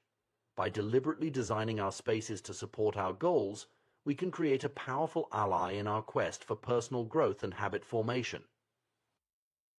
Let's explore a fascinating example from Schiphol Airport in Amsterdam. In the early 1990s, the cleaning staff faced a persistent problem with spillage around the urinals in men's restrooms. Their solution was brilliantly simple. They added a small sticker that looked like a fly near the center of each urinal. This tiny environmental change had a remarkable effect. Men instinctively aimed at what they perceived to be an insect, significantly improving their accuracy and reducing mess. This clever design not only solved a practical problem but also cut cleaning costs by 8% annually. This example demonstrates the profound impact that small, strategic changes to our environment can have on behavior. It's not about forcing change through willpower alone, but about creating contexts that naturally guide us towards desired actions. Consider how this principle might apply to your own life. If you're trying to eat healthier, for instance, you could replicate the strategy I used with apples.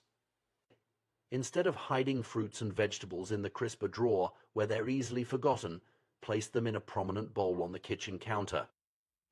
This simple change makes healthy snacks the most visible and accessible option. increasing the likelihood that you'll reach for them instead of less nutritious alternatives. The key is to make the cues for your desired habits obvious and unavoidable. Want to remember to take your medication? Place the pill bottle next to your toothbrush. Aiming to practice an instrument more often? Set up the instrument stand in the middle of your living room. Hoping to express more gratitude? Keep thank you notes and stamps on your desk where you'll see them daily. By populating your environment with these visual reminders and cues, you're essentially programming your surroundings to prompt the behaviors you want to encourage. It's like setting up a series of friendly nudges throughout your day, each one gently steering you towards your goals. But the influence of our environment goes beyond just visual cues. The entire context surrounding a behavior can become associated with the habit over time. This is why many people drink more in social situations than they would alone. It's not just the presence of alcohol that triggers the behavior, but the whole atmosphere, the music, the friends, the setting. Understanding this context-dependent nature of habits opens up new strategies for change. If you're struggling to establish a new habit or break an old one, sometimes the most effective approach is to change your environment entirely. This is why people often find it easier to adopt new routines when they move to a new home or start a new job. The new context is free from the ingrained associations of the old one, providing a clean slate for establishing different patterns. However, you don't need to make a major life change to leverage this principle. Even small environmental shifts can be powerful. If you're trying to establish a writing habit, for example, you might designate a specific corner of your home as your writing spot. Use this space only for writing, and over time, your brain will begin to associate that location with the act of writing, making it easier to slip into a creative mindset when you sit down there. This strategy of associating specific context with specific behaviors can be applied to various areas of life. Having trouble falling asleep? Train yourself to use your bed only for sleeping. If you can't fall asleep within a reasonable time, get up and do something relaxing in another room until you feel tired.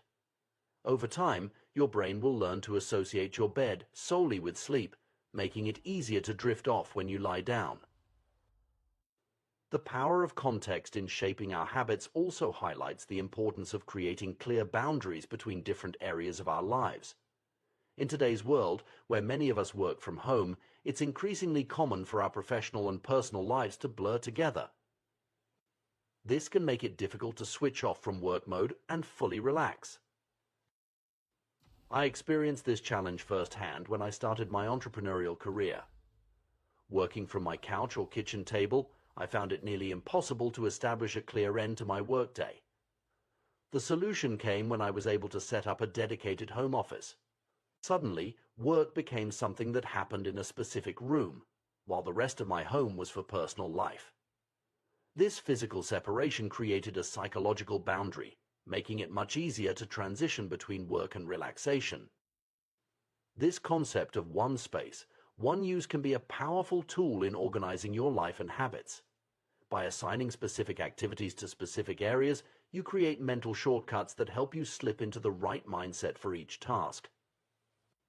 Your kitchen becomes a place for cooking and enjoying meals, your bedroom a sanctuary for rest, your desk a focus zone for work or study. When designing your environment to support your habits, it's crucial to think not just in terms of objects, but relationships. The items in your space aren't just things, they're potential triggers for behaviors. That comfortable armchair might be a reading nook for one person, but a TV watching spot for another. The associations we form with our surroundings are deeply personal and can significantly influence our actions. This perspective shift from seeing your environment as a collection of objects to a web of relationships can be transformative. It encourages you to be more intentional about how you interact with your space and the items in it. Each time you enter a room or use an object, you're reinforcing a particular behavior pattern. By being mindful of these interactions, you can start to reshape them in ways that align with your goals. Another powerful strategy is to increase the number of positive cues in your environment while decreasing negative ones. If you're trying to read more, for instance, You might place books in every room of your house, creating multiple reminders of your reading goal. Conversely, if you're trying to watch less television, you could hide the remote control or even cover the TV when it's not in use. It's worth noting that our modern digital environments are just as influential as our physical ones, if not more so. The apps on our phone's home screen, the bookmarks in our browser, the notifications we allow, all of these act as cues that shape our behavior. Applying the principles of environmental design to our digital spaces can be incredibly powerful. Something as simple as rearranging your phone's apps to make productive tools more visible and distracting ones less accessible can have a significant impact on your daily habits. As you embark on this journey of environmental design, remember that it's an iterative process. What works for someone else might not work for you, and what works for you today might need adjustment in the future. Be willing to experiment, observe the results, and make changes as needed.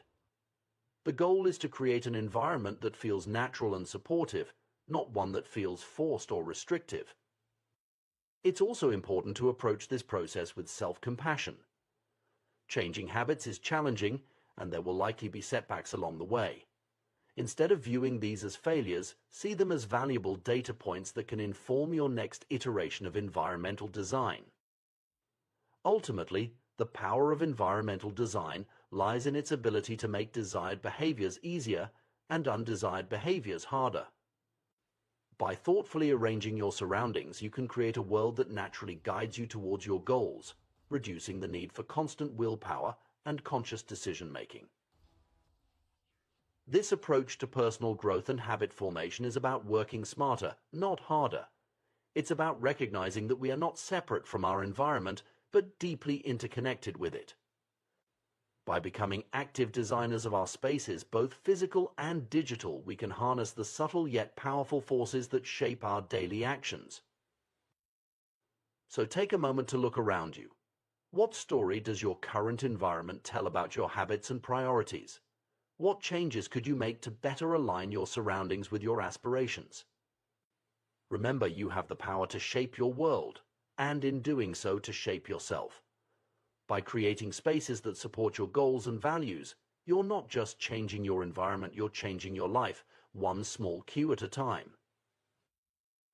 The interplay between our environment and our habits is a fascinating area of study that challenges many long-held beliefs about willpower, addiction, and behavior change.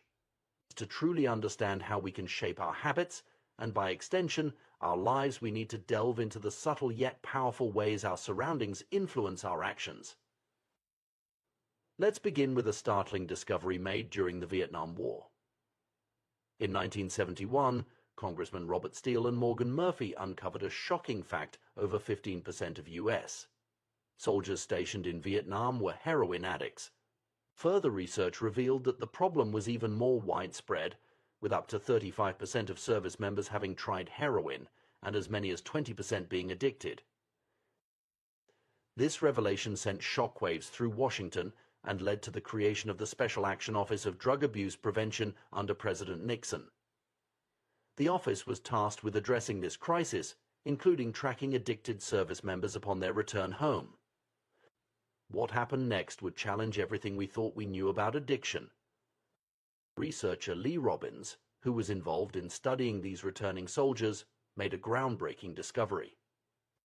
Contrary to the prevailing belief that heroin addiction was a permanent, irreversible condition, Robbins found that only 5% of the soldiers who had used heroin in Vietnam became re-addicted within a year of returning home.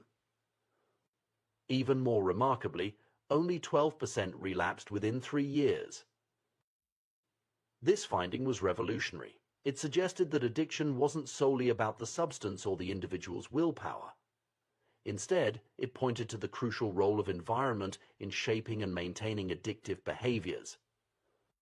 The soldiers in Vietnam were surrounded by cues that triggered heroin use: easy access to the drug, the constant stress of war, friendships with other users, and distance from their normal lives.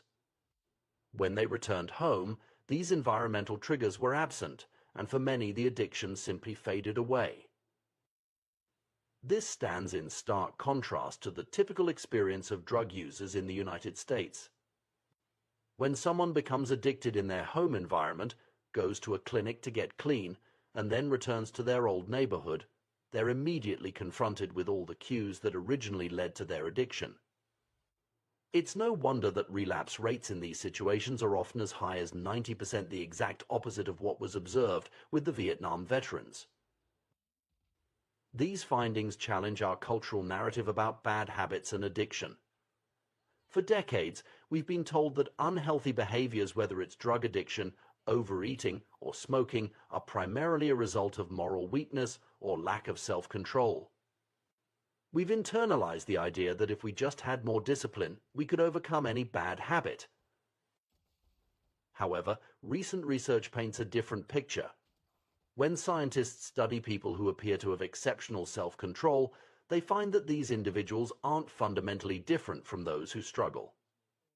The key difference is that people with high self-control are better at structuring their lives in ways that minimize temptation. In essence, they create environments that support their goals, reducing the need for constant willpower battles. This insight is profound. The people with the best self-control are often those who need to use it the least. They're not constantly resisting temptation, they're avoiding it altogether by shaping their environment. This doesn't mean that perseverance and willpower are unimportant.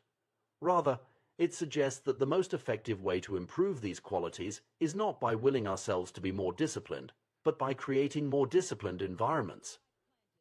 To understand why this approach is so powerful, we need to look at how habits are formed and encoded in the brain. Once a habit is established, it becomes a ready-to-use pattern of behavior that can be triggered whenever the relevant situation arises. This encoding is so strong that it can persist for decades, even if the habit isn't practiced. Consider the case of Patty Orwell, a therapist from Austin, Texas. When she was younger, she often smoked while riding horses with a friend. She eventually quit smoking and stopped riding horses. Years later, when she rode a horse again, she suddenly found herself craving a cigarette for the first time in ages. The association between horse riding and smoking was still encoded in her brain, just waiting for the right cue to reactivate it. This persistence of encoded habits explains why many behavior change techniques can backfire. When we expose people to cues associated with their bad habits, we can inadvertently trigger the very behaviors we're trying to stop.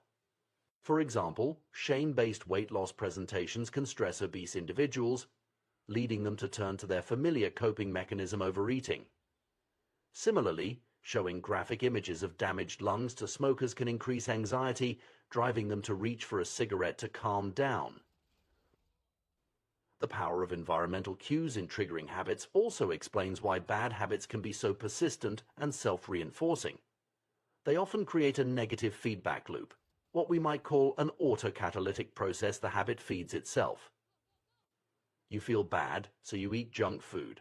Because you eat junk food, you feel bad, you feel sluggish from watching too much TV, so you continue watching because you lack the energy to do anything else. You worry about your health, which makes you anxious, so you smoke to ease the anxiety, which in turn worsens your health and increases your anxiety. It's a downward spiral that can feel impossible to escape. Understanding this dynamic is crucial for anyone looking to break bad habits or establish good ones. It highlights the importance of creating environments that support our goals rather than undermine them. This might mean removing temptations from our immediate surroundings, changing our routines to avoid triggering situations, or intentionally introducing cues that prompt positive behaviors. For instance, if you're trying to eat healthier, simply willing yourself to make better choices isn't enough. You need to reshape your food environment. This could involve removing junk food from your home, pre-preparing healthy meals, or changing your commute to avoid passing your favorite fast food restaurants. By reducing your exposure to unhealthy food cues and increasing healthy ones, you make it easier to stick to your goals without constantly battling temptation. Similarly, if you're aiming to be more productive, relying solely on willpower to ignore distractions is a losing battle. Instead, you might create a dedicated workspace free from the cues that trigger procrastination. This could mean working in a different room from where you relax, using website blockers during work hours, or even wearing specific work clothes that signal to your brain it's time to focus. The principle extends to digital environments as well. In our hyper-connected world, our devices often serve multiple, sometimes conflicting purposes. Your smartphone might be both a vital work tool and your primary source of entertainment. This mixing of contexts can make it challenging to maintain focus or avoid procrastination. One strategy to combat this is to create distinct digital environments for different purposes. For example, you might use your computer solely for work, your tablet for reading, and your phone for communication and social media. By separating these contexts, you create clearer cues for your brain about what behavior is appropriate in each situation. This approach of creating distinct environments for different habits is powerful, but it can be challenging in practice, especially for those living in small spaces or with limited resources. However, even in constrained circumstances, it's possible to create activity zones within a single space. A specific chair might be designated for reading, a particular corner for meditation, or a certain table for focused work. The key is consistency. By repeatedly using these spaces for their designated purposes, you strengthen the association between the environment and the desired behavior. It's worth noting that while changing your environment can be a powerful tool for habit change, it's not a magic solution. Old habits don't disappear, they remain encoded in our brains, waiting for the right cues to reactivate them. This is why people who have quit smoking for years might suddenly crave a cigarette in a high-stress situation, or why someone who has maintained a healthy diet might binge on food during a particularly emotional time. The persistence of these encoded habits underscores the importance of ongoing environmental management. It's not enough to create a supportive environment once we need to continually reinforce it and be mindful of potential triggers. This might mean avoiding certain situations entirely, having strategies in place for when we can't avoid triggers, or regularly reassessing and adjusting our environment as our goals and circumstances change. Moreover, it's crucial to recognize that our environment extends beyond our physical surroundings.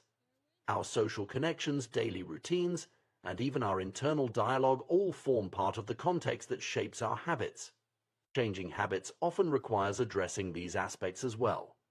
This might involve seeking out new social circles that support our goals, establishing routines that reinforce positive behaviors, or working on our self-talk to create a more supportive internal environment. The implications of this environmental approach to habit change are far-reaching. On a personal level, it offers a more compassionate and effective way to approach self-improvement. Rather than berating ourselves for lack of willpower, we can focus on creating environments that make good habits easier and bad habits harder. This shift in perspective can reduce shame and increase our sense of agency in shaping our behaviors. On a broader scale, this understanding has significant implications for public health and policy. Instead of relying solely on education or willpower-based interventions, we should be focusing on creating environments that naturally promote healthier choices. This could involve urban planning that encourages physical activity, workplace designs that reduce stress and promote well-being, or food policies that make healthy options more accessible and affordable. In conclusion, the secret to self-control and lasting habit change lies not in Herculean feats of willpower, but in the thoughtful design of our environment. By understanding the powerful role that context plays in shaping our behavior, we can create surroundings that naturally guide us towards our goals. This approach doesn't eliminate the need for effort or commitment, but it does make the path of positive change much smoother and more sustainable. As we navigate the complexities of modern life with its myriad distractions and temptations, this environmental perspective on habit formation becomes increasingly valuable. It empowers us to be active architects of our own behavior, shaping our surroundings to support the person we aspire to be. Whether we're trying to break a bad habit, establish a good one, or simply live more intentionally, the key often lies in the world we create around us. By mastering our environment, we can master ourselves. Habits are powerful shapers of our identities and lives. Each action we take, no matter how small, serves as a vote for the type of person we aspire to be. When we finish reading a book, we cast a vote for being someone who values knowledge and literature. When we hit the gym, we're voting for a health-conscious identity. Practicing an instrument is a vote for musicianship. These individual actions may seem insignificant in isolation, but over time they accumulate into compelling evidence of who we are becoming. This perspective on habit formation offers a refreshing take on personal growth. It suggests that meaningful change doesn't necessarily require drastic measures or overnight transformations. Instead, it's the consistent, small habits that can make a profound difference by gradually building up evidence of a new identity. This is the paradox of incremental improvement. What seems like minor progress can actually lead to significant change when viewed through the lens of identity formation. Consider how this plays out in various aspects of life. Each time you put pen to paper or fingers to keyboard, you reinforce your identity as a writer. Every practice session with a musical instrument strengthens your musician identity. Starting a workout, regardless of its intensity or duration, is an affirmation of your athletic self. When you take the time to encourage and support your team members, you're cementing your role as a leader. But the impact of these habits goes beyond just achieving specific outcomes or developing skills. Perhaps more importantly, they teach us to trust ourselves. As we consistently follow through on our intentions, we begin to believe in our ability to accomplish our goals. This growing self-trust is a powerful force that can propel us forward in all areas of life. It's crucial to recognize that this process works both ways. Just as positive habits reinforce desirable identities, negative habits can solidify less desirable ones. Every time we give in to procrastination, for instance, we're casting a vote for being someone who lacks discipline. When we choose unhealthy foods over nutritious options, we're voting for an identity that doesn't prioritize well-being. However, the good news is that perfection isn't necessary. In any election, there are always votes for both sides. The key is to win the majority. This means that occasional slip-ups or bad habits don't negate our progress, as long as we're consistently making choices that align with our desired identity more often than not.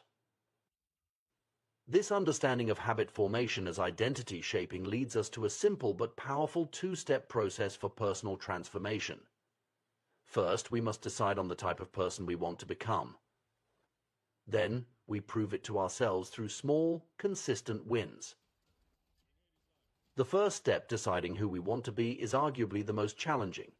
It requires deep introspection and honesty about our values, principles, and aspirations. This applies not just to individuals, but to teams, communities, and even nations. What do we stand for? What principles guide our actions? Who do we aspire to become? For many, these questions can feel overwhelming. It's often easier to focus on specific outcomes we want to achieve: losing weight, reducing anxiety, or increasing our income. While these goals are valid starting points, the key is to work backward from these desired results to the type of person who could achieve them. Who is the kind of person that maintains a healthy weight? Who embodies the calm and centeredness we associate with low anxiety? Who has the skills, mindset, and habits that lead to financial success? This shift in focus from outcome-based thinking to identity-based thinking can be transformative. Instead of fixating on writing a book, we concentrate on becoming the type of person who writes consistently. Rather than obsessing over a target weight, we focus on embodying the habits and mindset of a healthy person. This approach aligns our daily actions with our deepest values and aspirations.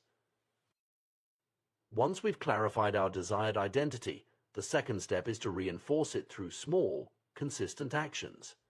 These don't need to be grand gestures or dramatic changes. In fact, it's often the seemingly insignificant choices that have the most profound impact over time. Choosing to walk instead of drive, opting for a salad over fast food, or spending 10 minutes reading before bed, these small decisions, repeated consistently, shape our identity far more than occasional bursts of motivation or short-lived resolutions. This process creates a powerful feedback loop. Our habits shape our identity, and our identity, in turn, influences our habits. As we consistently act in alignment with our desired identity, we strengthen our belief in that identity, which makes it easier to maintain those habits. This virtuous cycle can lead to profound and lasting change.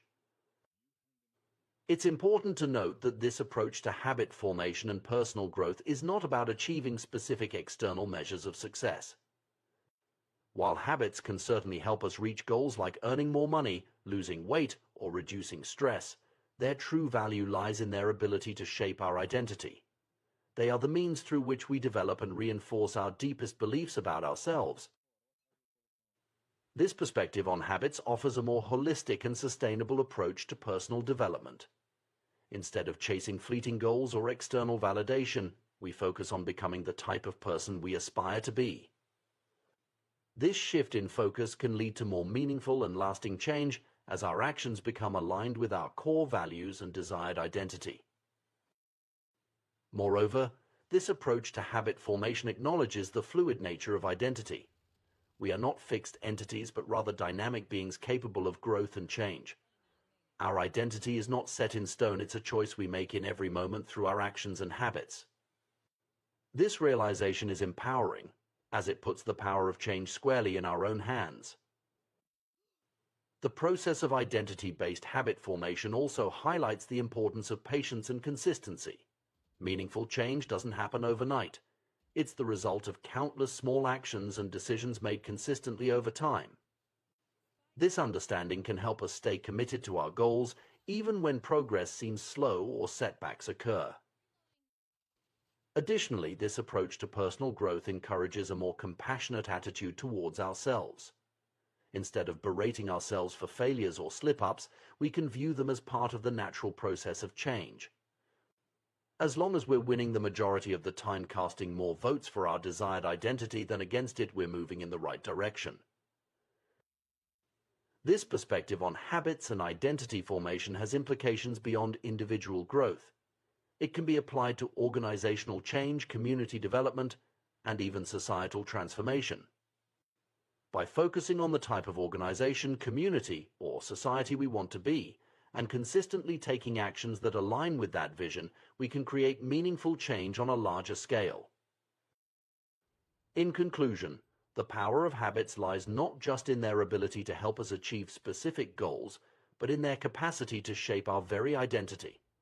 By focusing on who we want to become rather than what we want to achieve, we can create more meaningful and lasting change in our lives.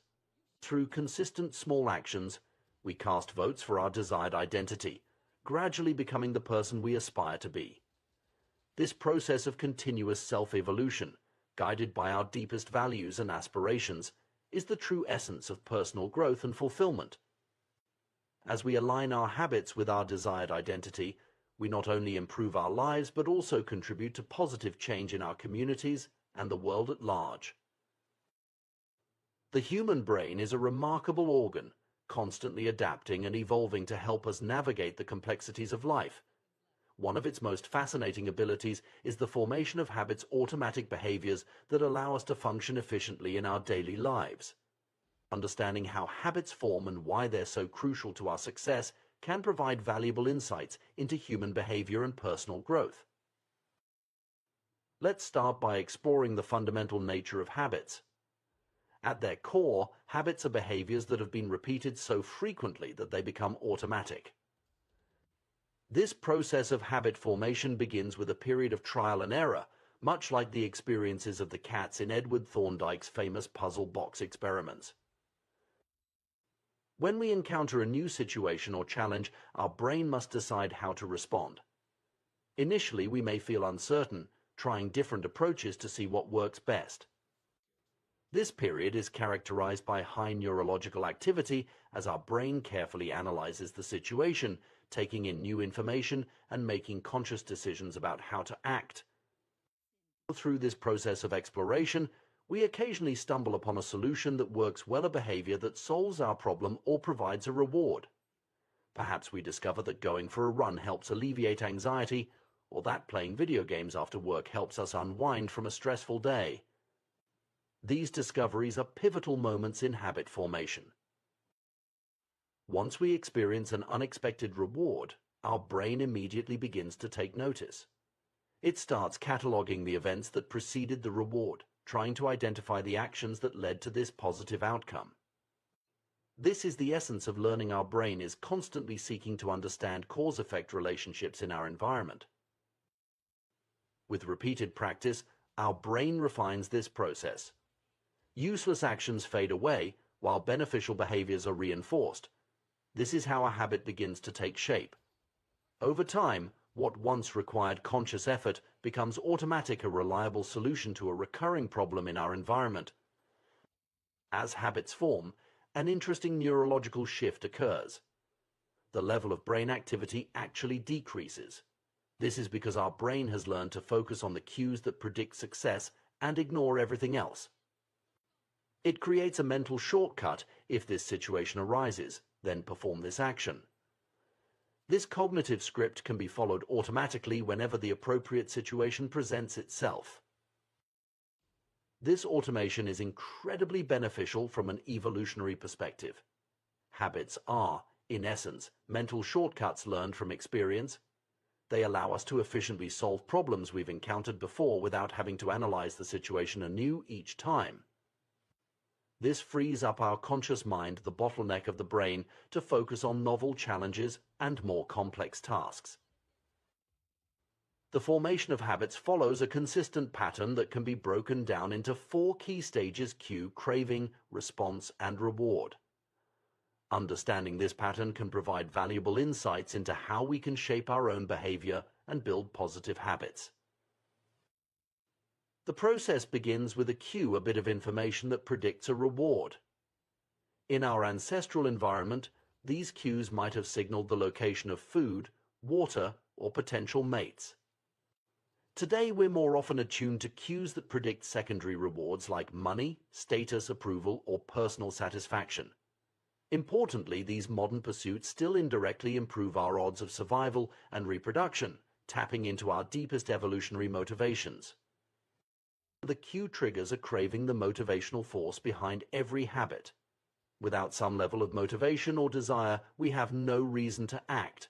What we crave is not the habit itself, but the change in state it delivers. We don't crave smoking a cigarette, we crave the feeling of relief it provides. We don't crave watching TV, we crave the entertainment and relaxation it offers. The response is the actual habit you perform, which can take the form of a thought or an action.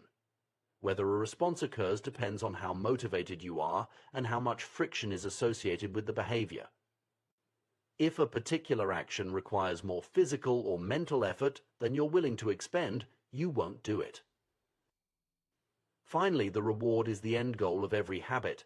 We chase rewards because they satisfy our cravings and teach us which actions are worth remembering in the future. The cue is about noticing the reward. The craving is about wanting the reward. The response is about obtaining the reward. In fact, we can understand the entire habit loop as a continuous cycle aimed at reward acquisition. This 4-stage pattern plays out in countless ways in our daily lives, often without our conscious awareness. For instance, consider the habit of checking your phone. The cue might be a notification sound or simply feeling bored. This triggers a craving for distraction or connection. The response is to pick up your phone and check your apps. The reward is the momentary entertainment or social connection you experience. Understanding this pattern can be incredibly empowering. It allows us to dissect our existing habits and intentionally shape new ones. By manipulating the cues in our environment, managing our cravings, simplifying our desired responses, and enhancing the rewards associated with positive behaviors, we can effectively rewire our habits. However, it's crucial to recognize that habit formation is not about achieving perfection. It's about winning the majority of the time. Every action is a vote for the type of person you want to become. You don't need a unanimous vote to win an election, you just need a majority. Therefore, it's okay if you make a mistake or slip up occasionally. The goal is to tally up enough votes for your desired identity over time. This perspective on habit formation offers a more compassionate and realistic approach to personal growth. Instead of beating ourselves up over occasional failures, we can focus on consistently making choices that align with our desired identity more often than not. Moreover, this approach to habit formation acknowledges the fluid nature of identity. We are not fixed entities, but dynamic beings capable of growth and change. Our identity emerges from our habits, and our habits shape our identity in turn. This creates a powerful feedback loop that can lead to profound personal transformation over time. It's worth noting that while habits can be incredibly beneficial, some people worry that too much routine might make life dull or restrict their freedom. However, this concern sets up a false dichotomy between habits and freedom. In reality, good habits create freedom by automating the mundane aspects of life, freeing up mental resources for more important tasks and decisions. Consider financial habits, for instance. Good financial habits like regularly saving a portion of your income or tracking your expenses might seem restrictive in the short term. However, these habits ultimately create more freedom by providing financial stability and options in the long run. Similarly, good health habits might require some discipline initially, but they provide the energy and vitality needed to fully engage in life's experiences. In essence, habits are tools that can be leveraged to create the life we desire. They are not about restricting our choices, but about aligning our automatic behaviors with our deepest values and aspirations. By thoughtfully cultivating positive habits, we can automate the fundamentals of life, creating the mental space needed for creativity, growth, and the pursuit of our most meaningful goals. It's also important to recognize that habits exist on a spectrum of automaticity. Some habits are so ingrained that they occur completely without conscious thought, while others may require some level of intentionality, especially in their early stages of formation. This spectrum allows for flexibility in how we approach habit formation and modification. Furthermore, habits don't exist in isolation. They are part of larger systems in our lives, often interconnected in complex ways. A single keystone habit can trigger a cascade of positive changes across various areas of life. For example, developing a regular exercise habit might lead to better eating choices, improved sleep, increased productivity, and enhanced mood. As we deepen our understanding of habits, we can also appreciate their role in shaping not just individual lives, but entire societies. Collective habits form the basis of culture, and changing societal norms often involves shifting the habits of many individuals. This perspective highlights the profound impact that personal habit change can have on a larger scale. In conclusion, habits are far more than just repetitive behaviors. They are the building blocks of our identities, the shapers of our daily experiences, and the determinants of our long-term outcomes. By understanding the science of habit formation and leveraging this knowledge in our lives, we can take conscious control of our automatic behaviors, aligning them with our deepest values and aspirations. This journey of habit formation and identity shaping is not about achieving perfection or adhering to rigid routines. Instead, it's about making consistent, small choices that compound over time, gradually sculpting us into the individuals we aspire to be. It's a process of continuous growth and refinement, where each small action is a vote for our desired identity. As we navigate this process, it's crucial to approach it with patience, self-compassion, and a long-term perspective. Meaningful change doesn't happen overnight, but through the accumulation of many small, consistent actions over time.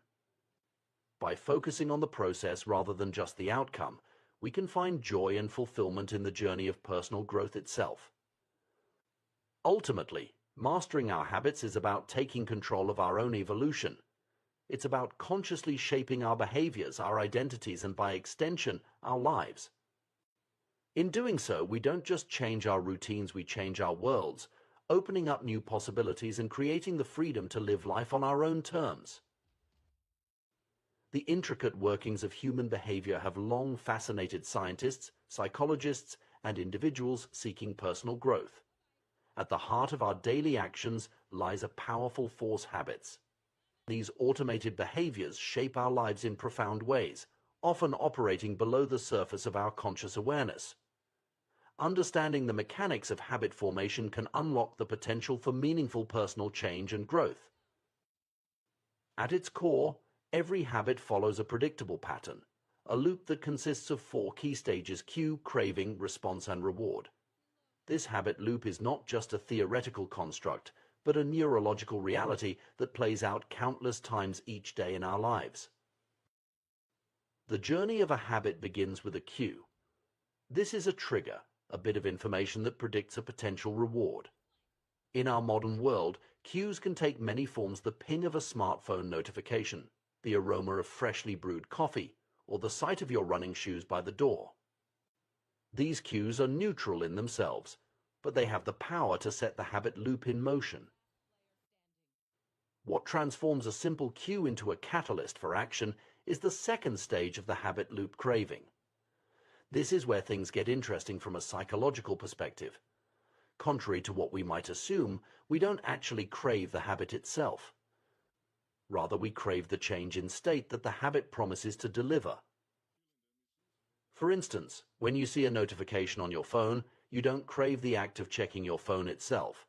What you truly desire is the potential nugget of information, the connection, or the momentary distraction it might provide.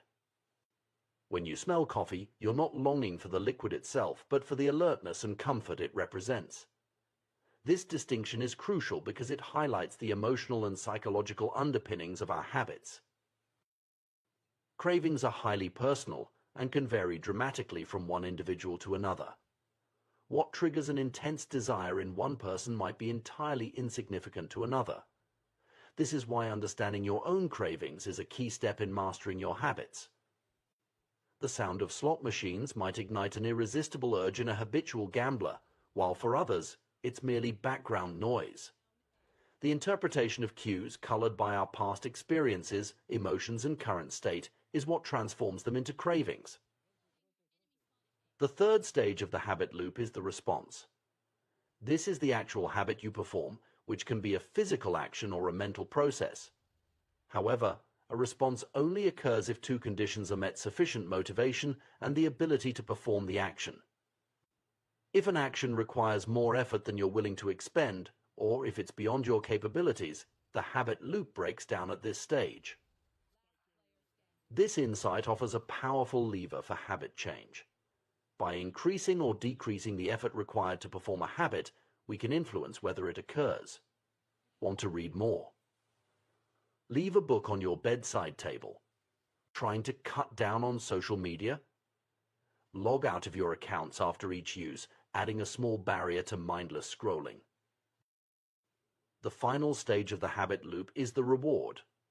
This is the end goal of every habit, the payoff that satisfies the craving and completes the cycle. Rewards serve a dual purpose: they provide immediate gratification and they teach us which actions are worth repeating in the future. The immediate satisfaction of a craving is what makes habits so powerful.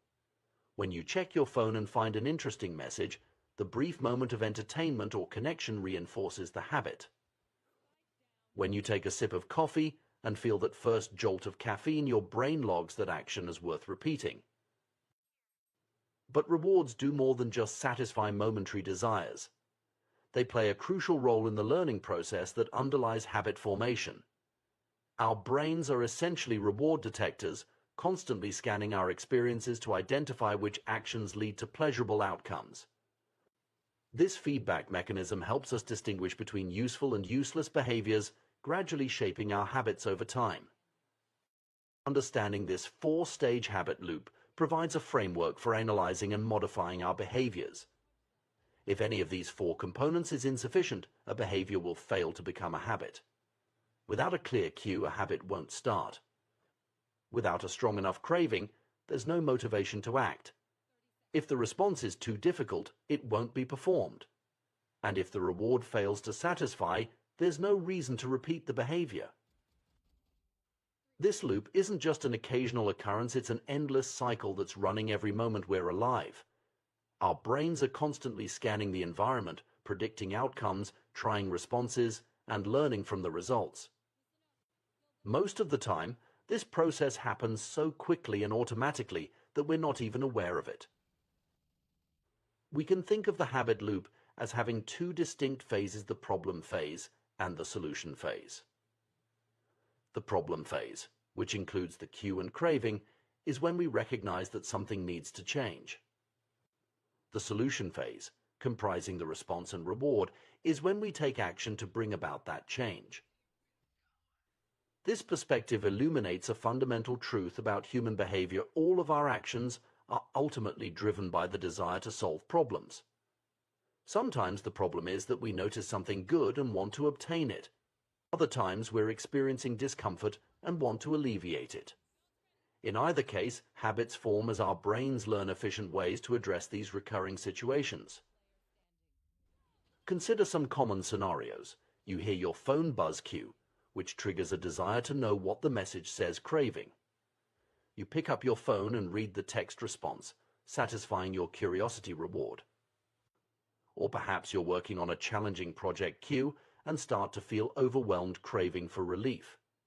You might bite your nails response as a way to relieve stress reward.